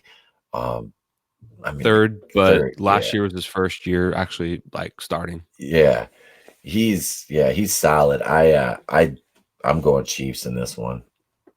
Same Chiefs. I mean, anybody that follows football, you know what weapons the Chiefs have. Um, Shady.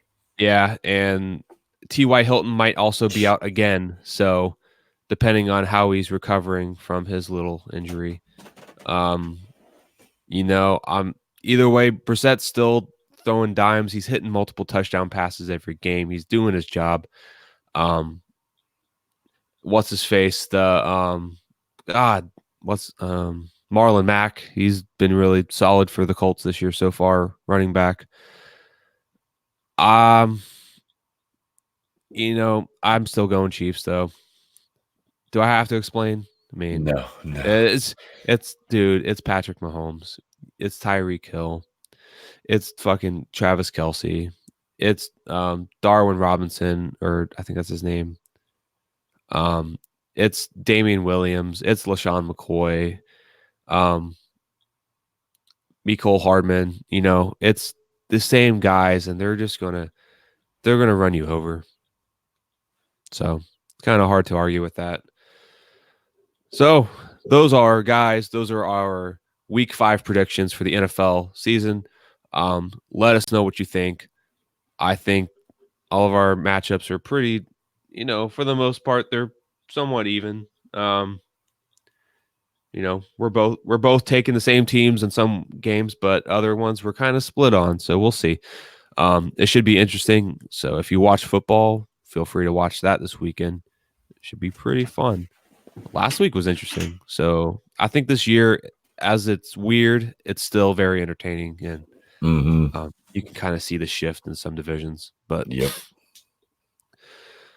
yeah, Pete, did you want to talk about anything else today while we're on air? We've been on for how long now? Oh, 2 almost. hours and 41 minutes. Yeah, it's been a minute. I was gonna say I got to I'm probably gonna have to dip here pretty soon. I gotta get some stuff done around the house. The kid's gonna get out of school in 2 hours. Um Ooh, but no, man, we have hit this is as long as my stream was last night.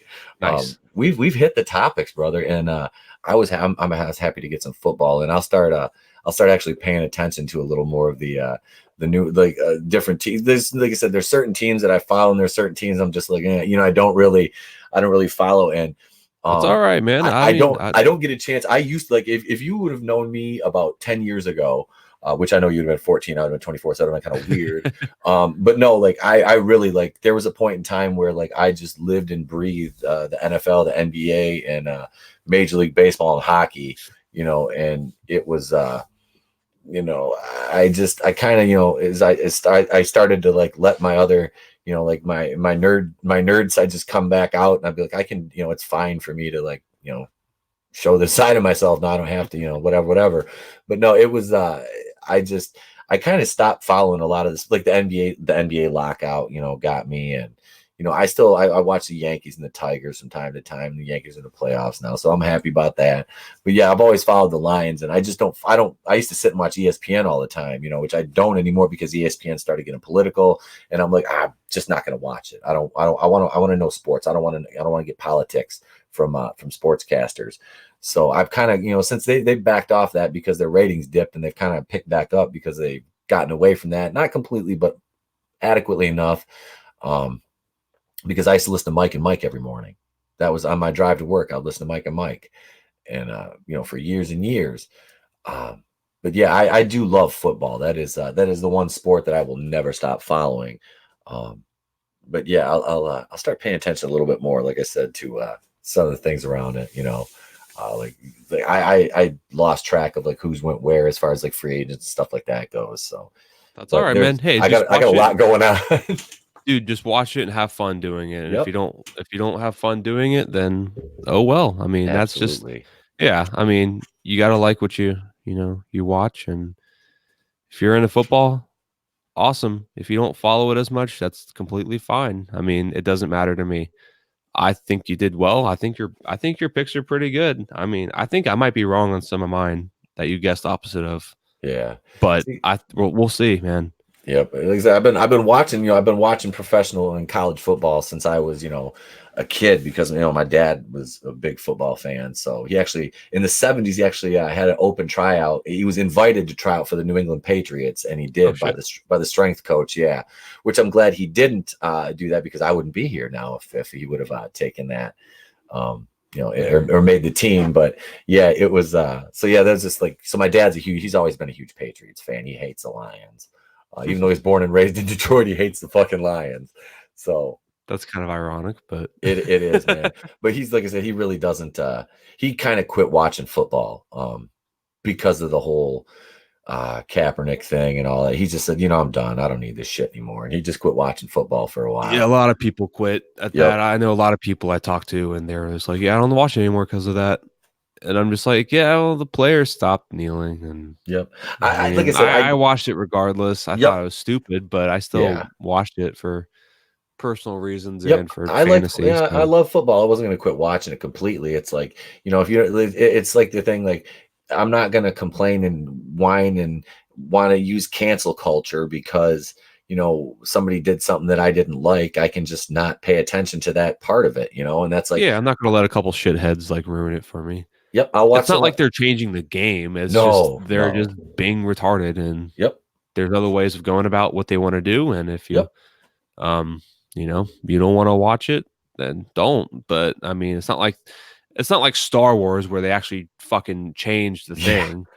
yeah, It's like, just the football's still the same. And if you want to bitch yep. about the rules being The rule certain change rule is the changes, worst yeah. thing. Yeah, if you want to bitch about the rule changes, then you bitch about the commissioner and the people in charge of the NFL itself. Don't bitch at the players. The Yeah, because players are just being arrogant, but yep, those are completely separate. So yes, take it out on the NFL, take it out on Goodell, who's a yep. piece of shit. I'm not really a fan of him, but oh well.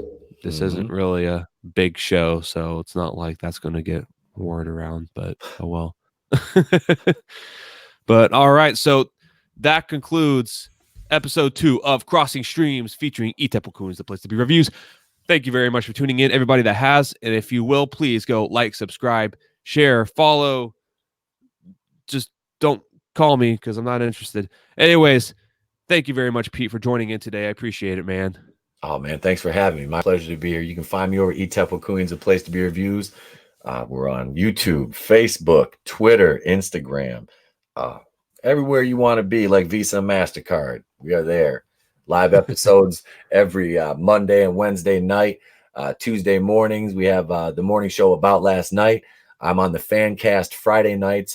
This Friday, I'll be on with myself, Channel Dad Brian Lape, Groovinator from Raiders Lost Flicks, Linkalek 7, and Fatal J will be stopping by. So it's Yeah. gonna be a good Friday night, man. Thank you for having me, brother. I appreciate it. And if you guys aren't subscribed to Cody's channel yet, you damn well better be, because we're gonna get him up to 100 subscribers before the end of the year.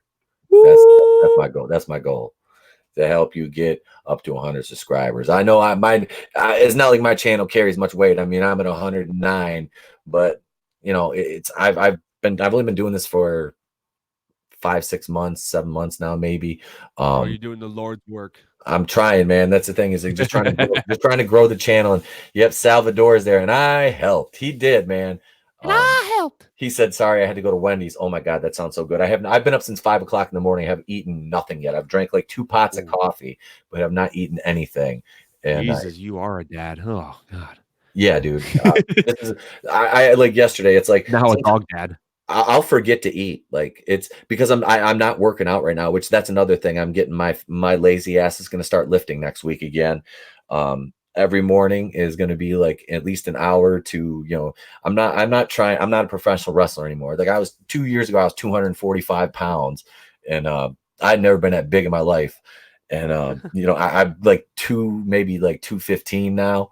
So it's like, I just want to, like, because I just kind of have like a little bit of chub around I'm 39, man, and I don't eat Yeah. the best right now because I'm a YouTuber. I'm a stay-at-home dad. All my time goes to to doing things around the house, and my kid, and my wife, and my dog, and my YouTube channel, my podcast, all these things. And it's like, I need to make time to take care of myself because I do have a 4-year-old and I can't let myself go and not be able to, like, he loves going out in the yard and playing soccer and stuff like that. So we do that. And Sal is killing me a large number 6, some spicy nuggets, and a couple of junior bacon cheeses. There is not a Wendy's in my town anymore. I have to drive like that order though. Yeah, if I'm gonna go to Wendy's, I got to drive 25 miles. Dude, yeah, yeah, it's a small town, Dude, where the but fuck do you live, man? in the middle of bumfucking Egypt. But we got a nice lake. There is a goddamn Arby's that's like 5 minutes from my house. Though I'm thinking either that or I'm gonna go snag me like some Arby's or I'm gonna go get a freaking Little Caesars hot and ready and just eat a whole fucking large pizza right now. But yeah, man, America's pizza. Thanks for having me on, brother. I appreciate it. It's always a pleasure. No problem, brother. Anytime. Sal, thanks for tuning in the chat, bro. You are the MVP of today. Thank you. Hail Salvador. Hail Salvador. My impression sucks. But all right, guys. Thanks for tuning in, y'all. And we will see you next time. Ba-dum-bum.